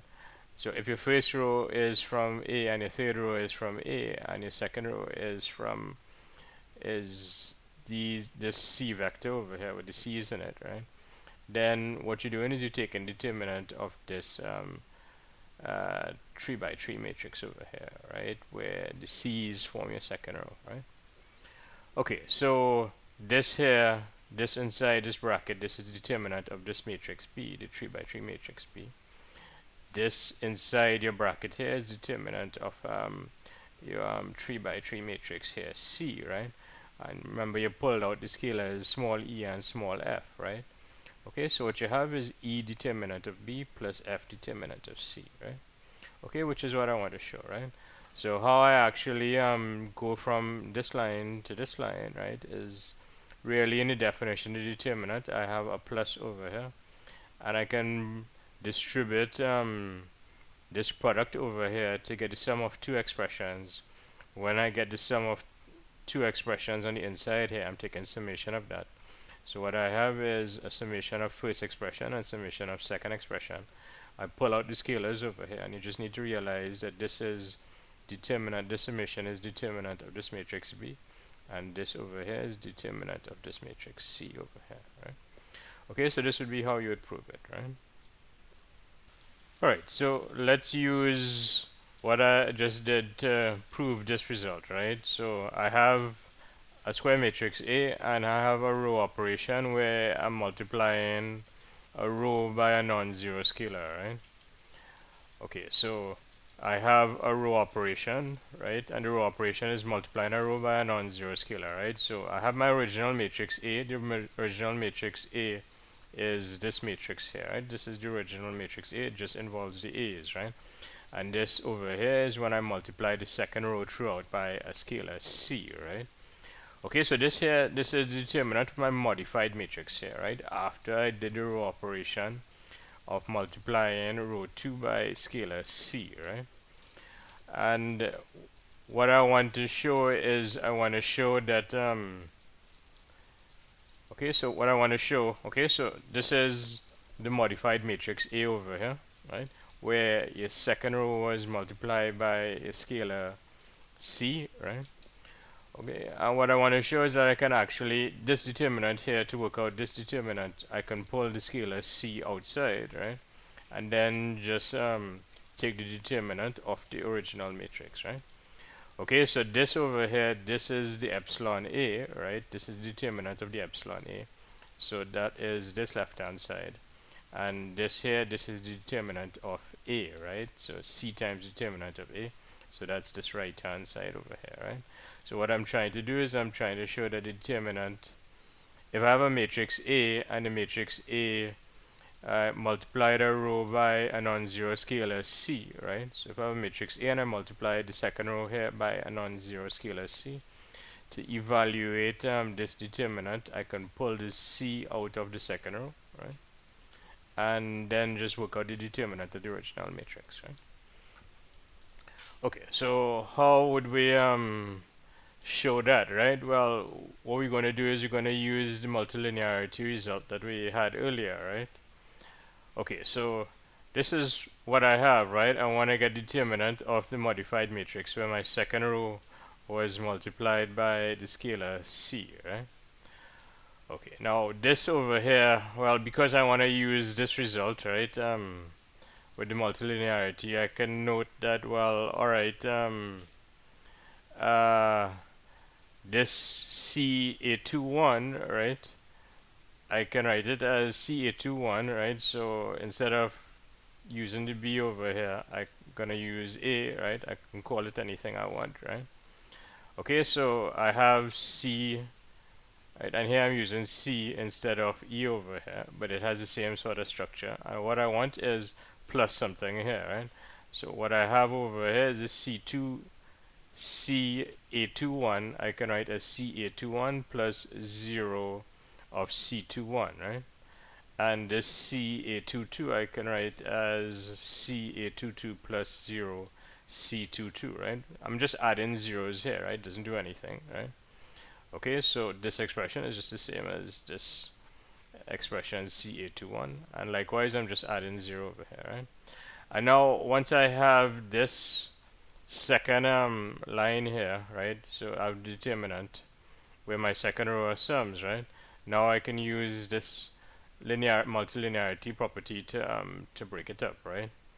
Okay, so I can pull this. I will have, okay, so for this 3 by 3 matrix, what I'm going to do is I'm going to form two other matrices, right? One using the entries in the first entries in the second row, so I'm using the A's over here, right? So I'm using the A21, the A22, and the A23 right over here. And then what I'm using here is I'm using the second entry now in the for the sums, right? So I have C21, C22, and C23, right? And here I can pull the scalar out C over here and pull the scalar out 0 over here, right? So going from here to here, going from here to here, what I'm doing is I'm using this result, right? Okay, your second row here is a linear combination of row vectors, and likewise over here, your second row here is a linear combination of row vectors, right? So I can split this sum up as the sum of determinants, right? Now the scalar over here is 0, right? So because the scalar over here is 0, I'd have a 0 out in front here. The scalar over here is c, so I'd have a c out in front here. Now 0 times this determinant would just give me 0, right? And notice what I have. I just have c times determinant of this matrix. But this is the original matrix, right? So this is the original A. This is the A that was modified by multiplying the second row by the scalar c, right? So this is the A over here. So what I have is c times determinant of A, right? And this is a 0 over here. So c determinant of A plus 0. And this is equal to c determinant of A, right? So really, to show how I go from here to here, right, to pull the scalar c out, right, really what I'm doing is I'm using my multilinearity result, and basically I'm just using the small f to be equal to 0, right? And when the small f is equal to 0, this will just drop off for me, right? And I just be able to pull out the scalar e, right? So that's what's going on there, right? Okay. Right, so this is an example of something. When we're working out determinants, we're going to work out determinants using row operations, right? And this over here, this is when you did a row operation, right, to matrix A, right? Okay, so you did a row operation, and what you could do is to work out the determinant after the row operation. That's actually equal to C times a matrix before the row operation, right? Or you could just right. So I want to show a next result that if I have a matrix here, right, and one row of your matrix is the 0 vector, such as this over here. So your second row here is a 0 vector. Once I have a row of zeros, then the determinant of this matrix is just going to be equal to 0, right? Now, how can I do that, right? What I'm going to do again is I'm going to use this multilinearity result, right? So basically what I'm doing is I'm going to just use the small e as 0 and the small f as 0, right? And that really would be good enough for me, right? Okay, so in this here, if I have small e is equal to 0 and small f is equal to 0, right? That just means that this first entry in the second row is 0, this entry here is 0, and this entry here is 0, right? Okay, so all I'm doing is just rewriting this second row, which are all zeros, as each one as 0 times a b plus 0 times a c, and so on, right? And now this here, this second row is in the form for my multilinearity result here, right? And according to this multilinearity result, I can pull out the scalar small e and the scalar small f, right? Which is what I'm doing here. I pull out the 0 here, pull out the 0 for the b, pull out the 0 for the c, right? And I have 0 times the determinant and 0 times the determinant, right? But it doesn't make a difference what this is, right? This is just 0 times something, which is 0. 0 times something, which is 0. So I get 0 plus 0, which is 0, right? So really, if I have a row of zeros, right, the determinant of that matrix, when I work it out, is just going to be 0, right? And how I'm proving it is using this multilinearity result where the small e is 0 and the small f is 0. So what we're basically looking at here is we're looking at how your determinant behaves with respect to row operations, right? So here, what I had was I multiplied the second row by a non-zero scalar, and to work out this modified matrix, so this is the epsilon a, right? I can actually pull the scalar out, c, right? Okay, so this is multiplying a row by a non-zero scalar, and this is how the determinant would behave, right? This result is telling you how the determinant here behaves, right? Okay, so a next type of row operation that you have is when you exchange two rows, right? Okay, so let's consider this example here, right? Okay, so this here, this is the modified matrix, right? Notice I'm using this one over here is indicating, this one in the first subscript here is indicating that you're in your first row, right? This over here is, this 2 over here, okay, so this is the original matrix here, right? This is the original A here, right? And A1 1 is an element of first row, A1 2 is an element of first row, A1 3 is element of first row, right? So likewise with this subscript here, the 2 here, the 2 here, and the 2 out in front, right? That is indicating that this is second row and this is third row, right? Okay, so this is my original matrix, and this is the matrix when I switch row 2 and row 3, right? Okay, so this is your original matrix A, and what you did is you switch row 2 and row 3, right? Now you switch the row 2 and row 3, and what this result is saying is that the determinant of the modified matrix is actually minus the determinant of the original matrix, right? Okay, right. So if you switch two rows, what's going to happen is your determinant, you will introduce a minus sign in your determinant, right? Okay, so that is what this result is saying. In order to prove it, and the proof here is a little more complicated. It's in the notes, right? Really,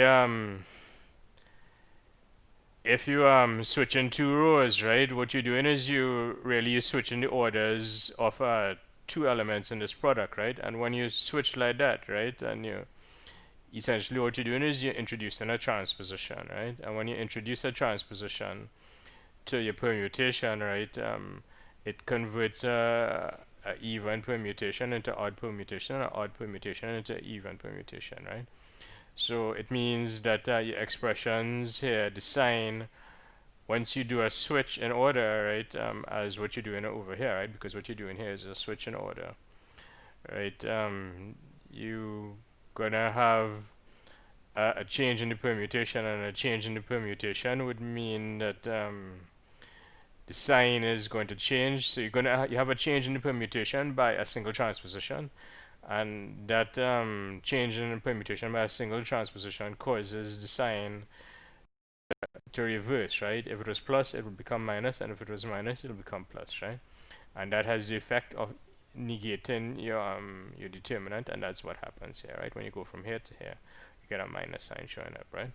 It's an interesting sort of proof, right? But we're not really going to look into it, right? But what I want you to notice here is that this involves your definition of the determinant in terms of the permutation, right? So in order to prove this, that when you switch rows, you introduce a minus sign, you need to use your definition of your determinant, right? Your cofactor expansion isn't really going to help you here, right?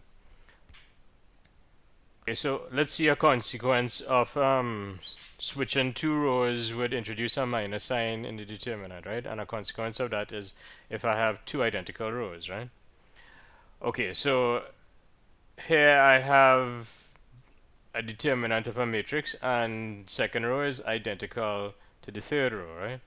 Now, what I can do is, with this matrix where the second row is identical to the third row, I can in fact switch row 2 and row 3, right? Now, when I switch row 2 and row 3, right, that will introduce a minus sign in the determinant, right? Or if you want, you can look at it. This was your original matrix here, right? This was the original matrix, and what you did is you switch row 2 and row 3, and the determinant of your new matrix is equal to the negative of the determinant of the old matrix, right? Okay, but when you switch row 2 and row 3, nothing happens, right? So that means that this determinant here is equal to the negative of this one, right? And both of these, well, they're the same determinants, right? Because it's the same matrices, right?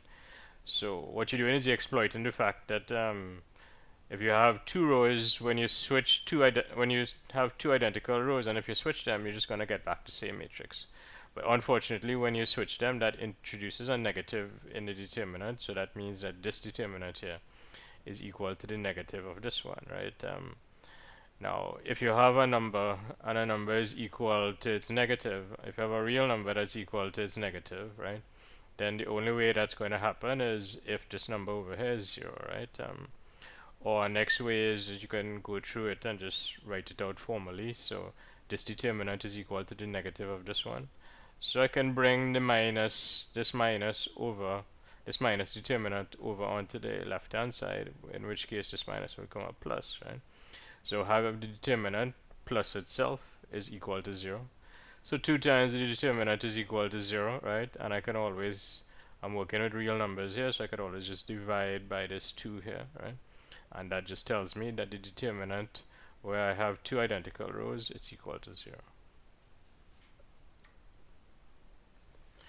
Okay, so we saw two row operations already, right? Multiplying a row by a non-zero scalar and exchanging two rows, and we saw that how that affects the determinant, right?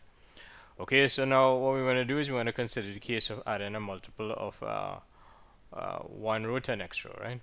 So again, remember my original matrix. This is what my original matrix A looks like, right? So the original matrix is A11, A12, A13, A21, A22, A23, A31, A32, and A33, right? So this is the original matrix here, A, right? And what I'm going to do is the modified matrix. So where I apply a row operation to A, right?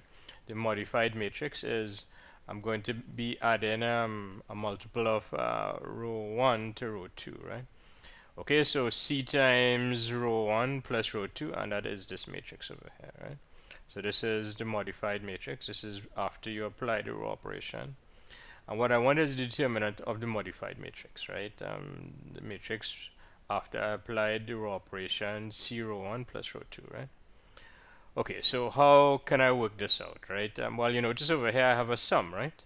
Okay, I have a sum in the second row, right?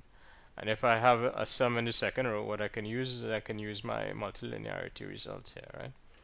Okay, so with this sum here, I can break up this determinant into the sum of two determinants. I pull out the scalars as I pull out the scalars over here, E and F, right? Here the scalars are C over here and 1 over here, right? C here and 1 here, right? Okay, and notice what happens, right?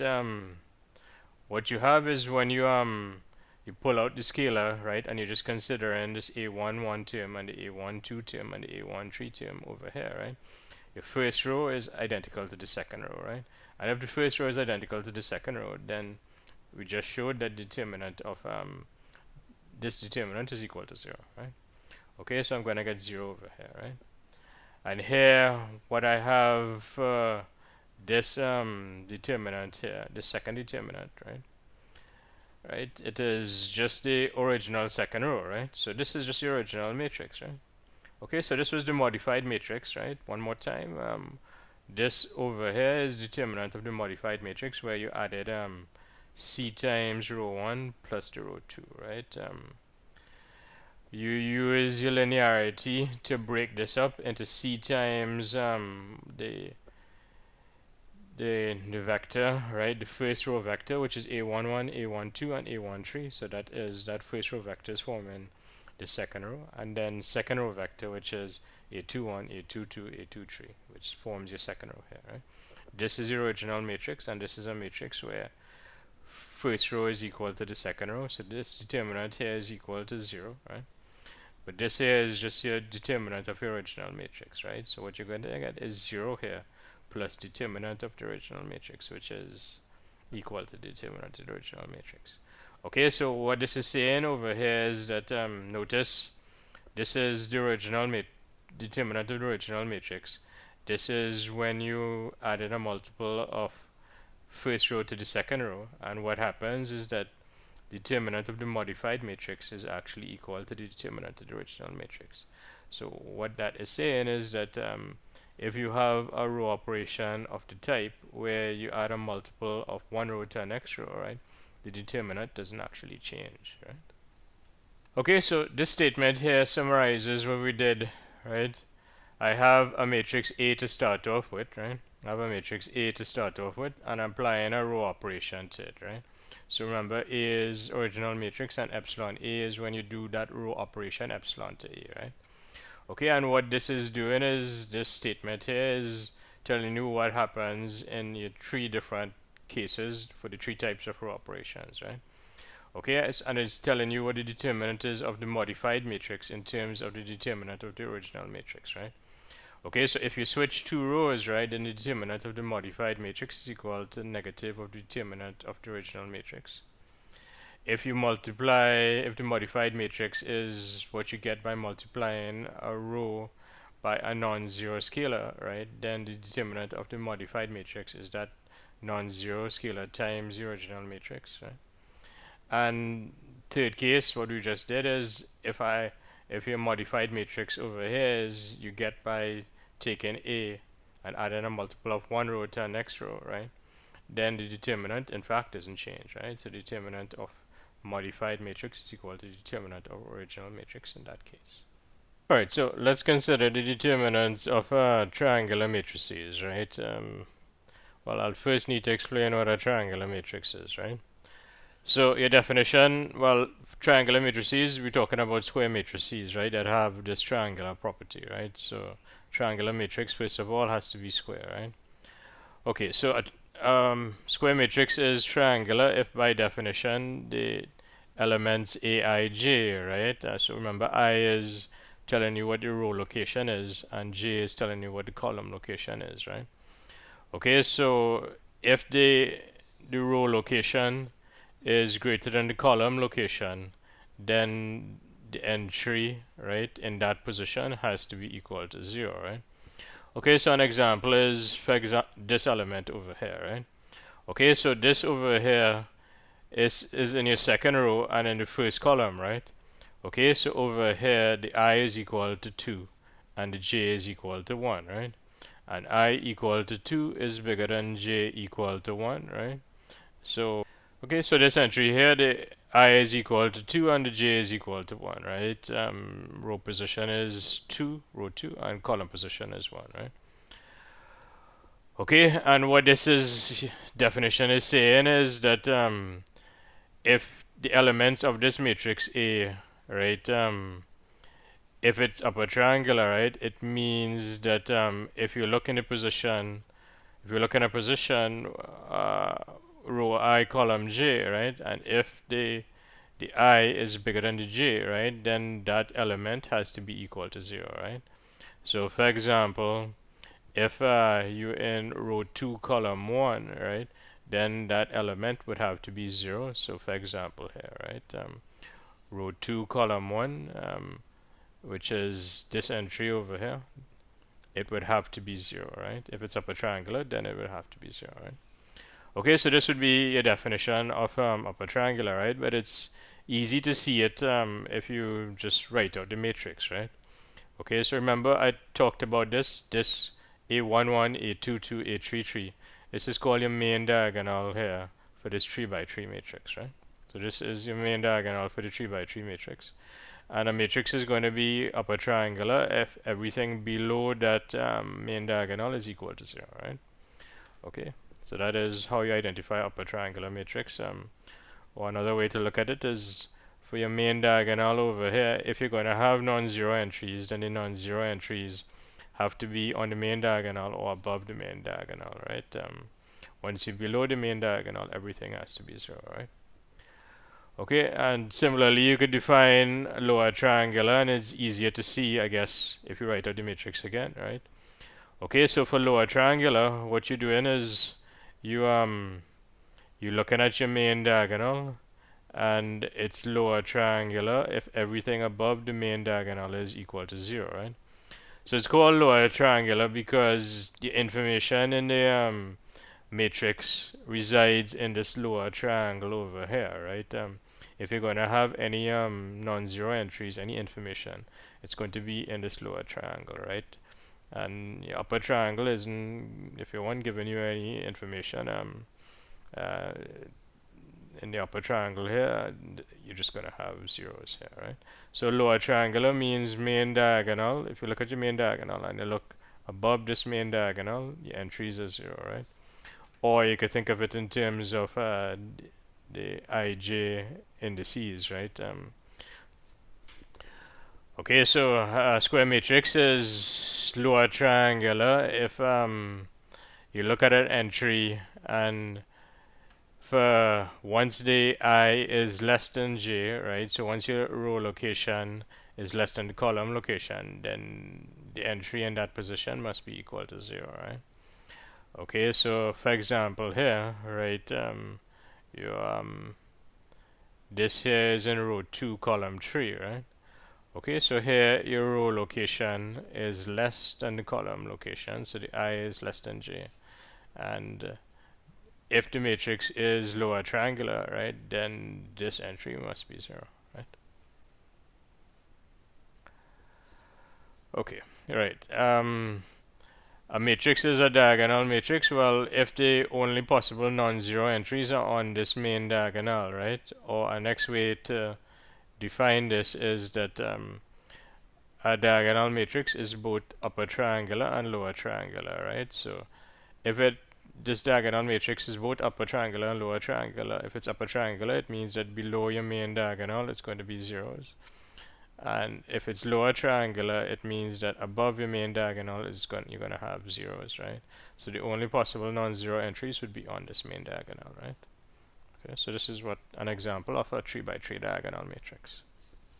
Right, so now what we want to do is we want to consider the determinant of a triangular matrix, right? So here I have an upper triangular matrix, and the determinant of this is easy to find. The determinant of this, to get the determinant of this, you're just looking at your main diagonal over here, and you simply take a product of the elements on your main diagonal. So the A11, A22, A33, you multiply those together, and that's going to be a determinant, right? So you don't need to use a cofactor expansion, you don't need to use any other methods, and so you just look at your main diagonal, multiply the entries on your main diagonal, and that's going to be a determinant, right?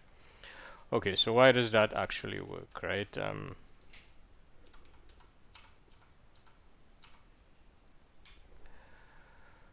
Okay, so when you take a determinant of a 3 by 3 matrix, right, what you're doing is you consider in terms, if you're looking at your definition here, you consider in terms that in the determinant, you take in products where you take an element from your first row, an element from your second row, an element from your third row, right? And they have to be in different rows and they have to be in different columns, right? So one possible term in your determinant is coming from your main diagonal, right? So first row, first column, second row, second column, third row, third column, right? So that would be this A11, A22, A33, right? Okay, and if this is a upper triangular matrix, well, what's going to happen is that all these other terms are going to be zero, right? Now, why are they zero, right? Well, the idea here is, okay, so I just used A11, A22, and A33, right? Well, let's say I use the A11 again, right? Well, what's going to be another possible term, right? It would need to be something in different locations, right? So this is first row, first column. And if, for example, I use this one here, right, which is in second row, third column, remember these terms have to come from different rows and different columns, right? So I already use first column, I already use third column, so now I need to use second column. So I'd need to use a zero term. So what I'd have is A11, A23 times a zero here, right? Okay, so what's happening is that aside from the term coming from your main diagonal, right, everything else you will have to jump onto this side of your okay, so you can think of this main diagonal over here as a barrier, right? And any other term aside from your main diagonal term, it will have to jump across on this side of your main diagonal. In other words, you need to pick up a zero in one of these terms over here. And once you pick up a zero for any one of these a's, it will make it zero, right? Okay, so let's see, for example, if I use the A12, right? So if I use, I have this A12 and I start with this one, right? This is in the second column, right? Then I need to choose something from the second row, so I could use this one over here, right? But then the next A term would have to come from the first column, which means that it'll have to be the zero over here, right? So if I use A1 to A23, I would need to use the zero over here, right? So it would need to actually jump across this main diagonal and hit this lower triangle of zeros, right? So that's the idea of how you prove it, right? But how you actually write it down is a different story, right?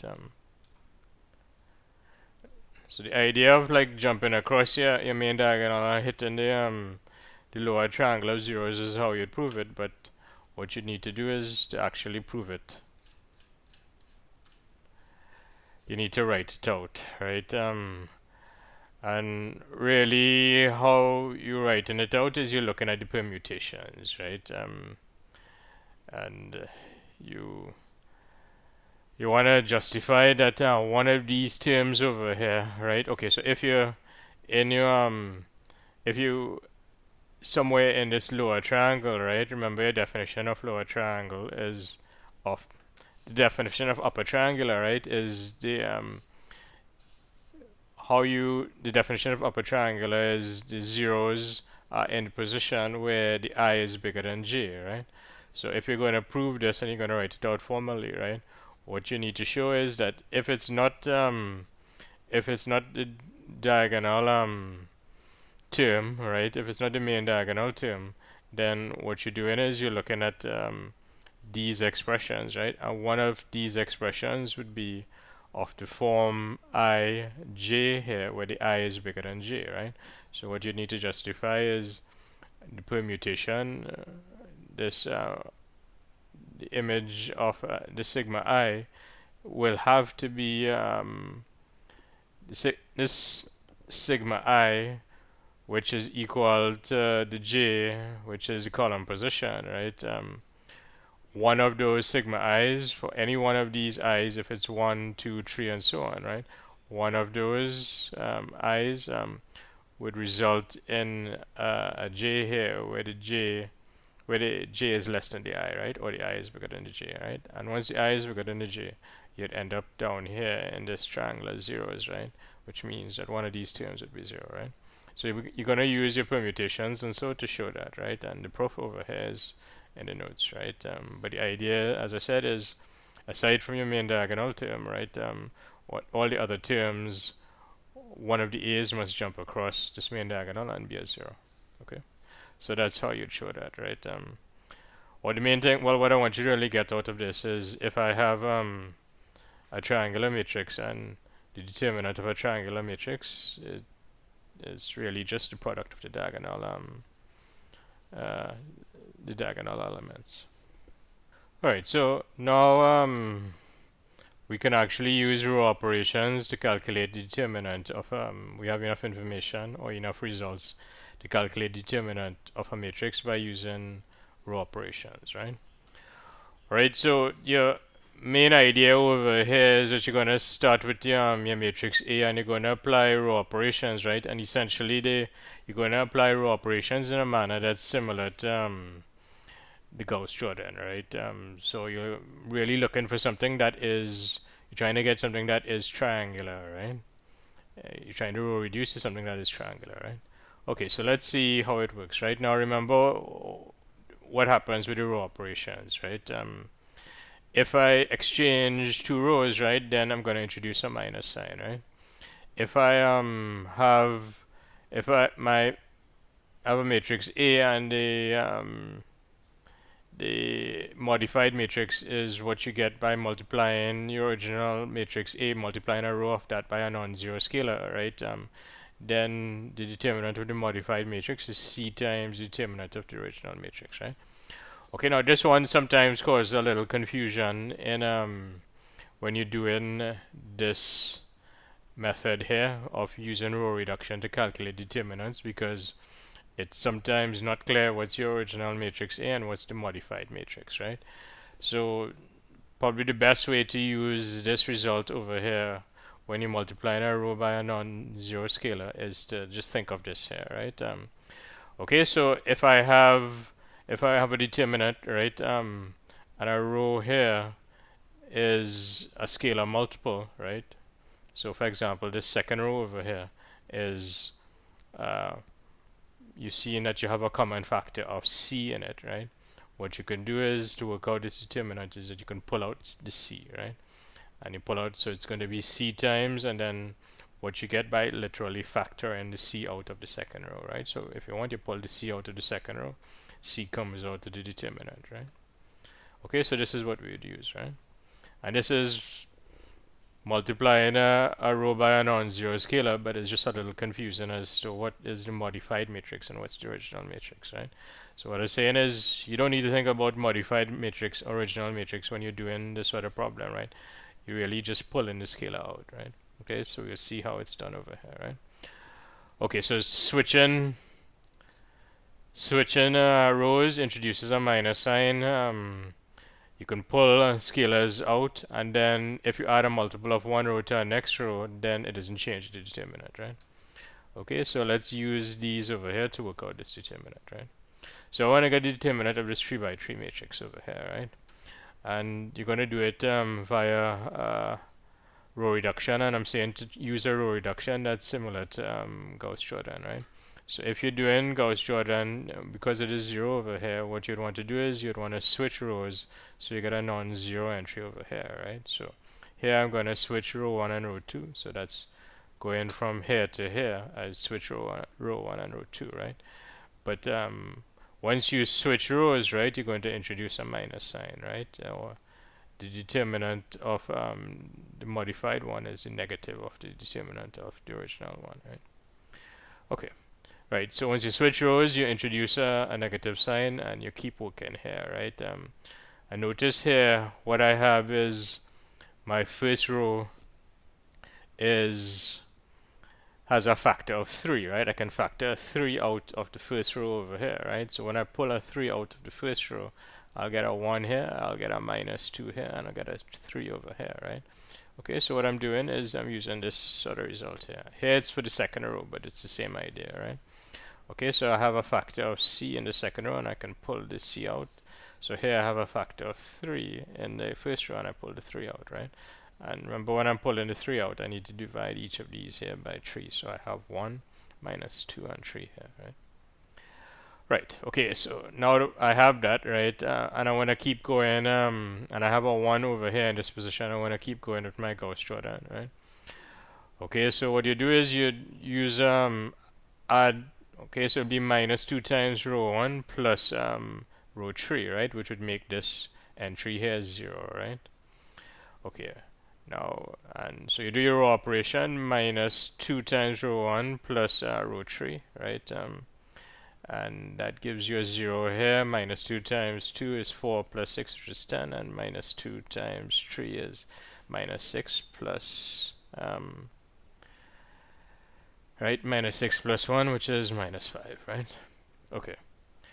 Right, so I have that so far. Now, the main thing you want to realize is that going from here to here, right? So going from here to here, what you did is you did a row operation of the form of this form here, adding a multiple of one row to the next row, right? But what we talked about is that the determinant doesn't change if you do that type of row operation, right? So going from here to here, the row operation doesn't change, right? Right, okay, and I keep going, right? Because I want to get something that is triangular, right? I want to keep using my Gauss-Jordan, right? Okay, so now what I could do is I can use this 1 over here to make this 10, 0. So I'm going to have minus 10 times row 2 plus row 3, right? So that would give me minus 10 times the 1 is minus 10 plus the 10 would give me 0. And minus 10 times the 50 would give me minus 50 plus the minus 5, which would be minus 55, right? Okay, and he actually, in this textbook, in fact, they pull out the minus 55, right? But you can, in fact, really stop here, right? Because what you have now is you have a triangular matrix, right? Okay, so, and if you have a triangular matrix, the determinant of a triangular matrix is you just taking the product of the diagonal elements, right? So over here, you could really just stop, right? And work out this determinant. This determinant over here would be minus 55, right? And you're going to get minus 3 times minus 55, which is the 165, right? Or you can keep going as what he did over here. What he did is he said, well, I mean, he was really using Gauss-Jordan here, right? So you can pull out of this third row over here, right? What you're doing is you're using this type of result over here where you pull in a scalar out of a row, right? So you pull in a scalar out of the third row, right? So you can pull the minus 55 out and you're left with a 1 here, right? And again, you have a diagonal matrix here, right? And the determinant of this diagonal matrix is the product of the diagonal elements, which is just 1 here, right? So you still get the minus 3 times the minus 55, which is 165. Alright, so let's see our next example of using row operations to calculate determinants, right? So remember, your row operations would have this sort of result on the determinant, right? Okay, so looking at this 3 by 3 matrix here.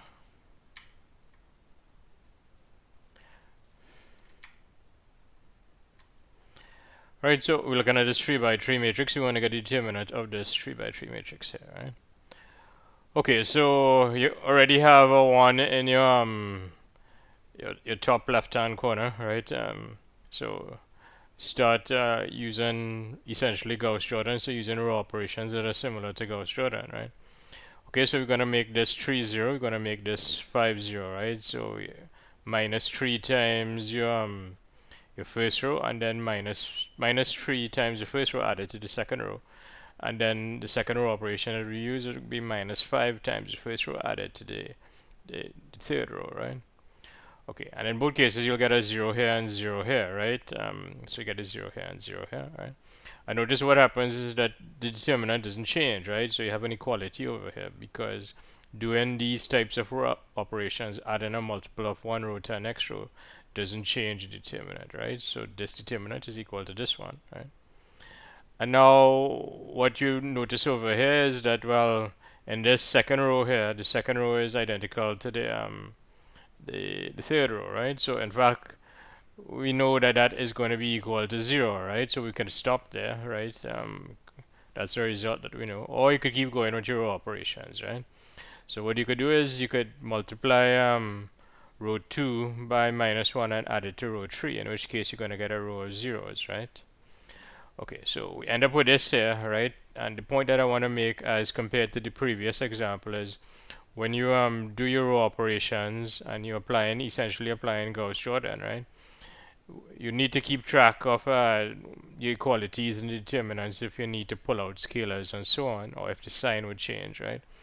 But the thing is, you may not always come down to a triangular matrix, right? What you may end up with is a matrix with a row of zeros, right? And we saw this already, that if a determinant of a square matrix with a row of zeros, right, that is gonna give me a zero determinant, right? Okay, so in this case, my determinant, okay, so over here, going from here to here, you add in multiples of one row to the next row, so the determinant doesn't change. Likewise, going from here to here, you add in multiple of row 2 to row 3, so the determinant doesn't change going from here to here. In this case, you end up with a row of zeros, and once you have a row of zeros, your determinant is going to be equal to 0. So the determinant of your original matrix is actually 0.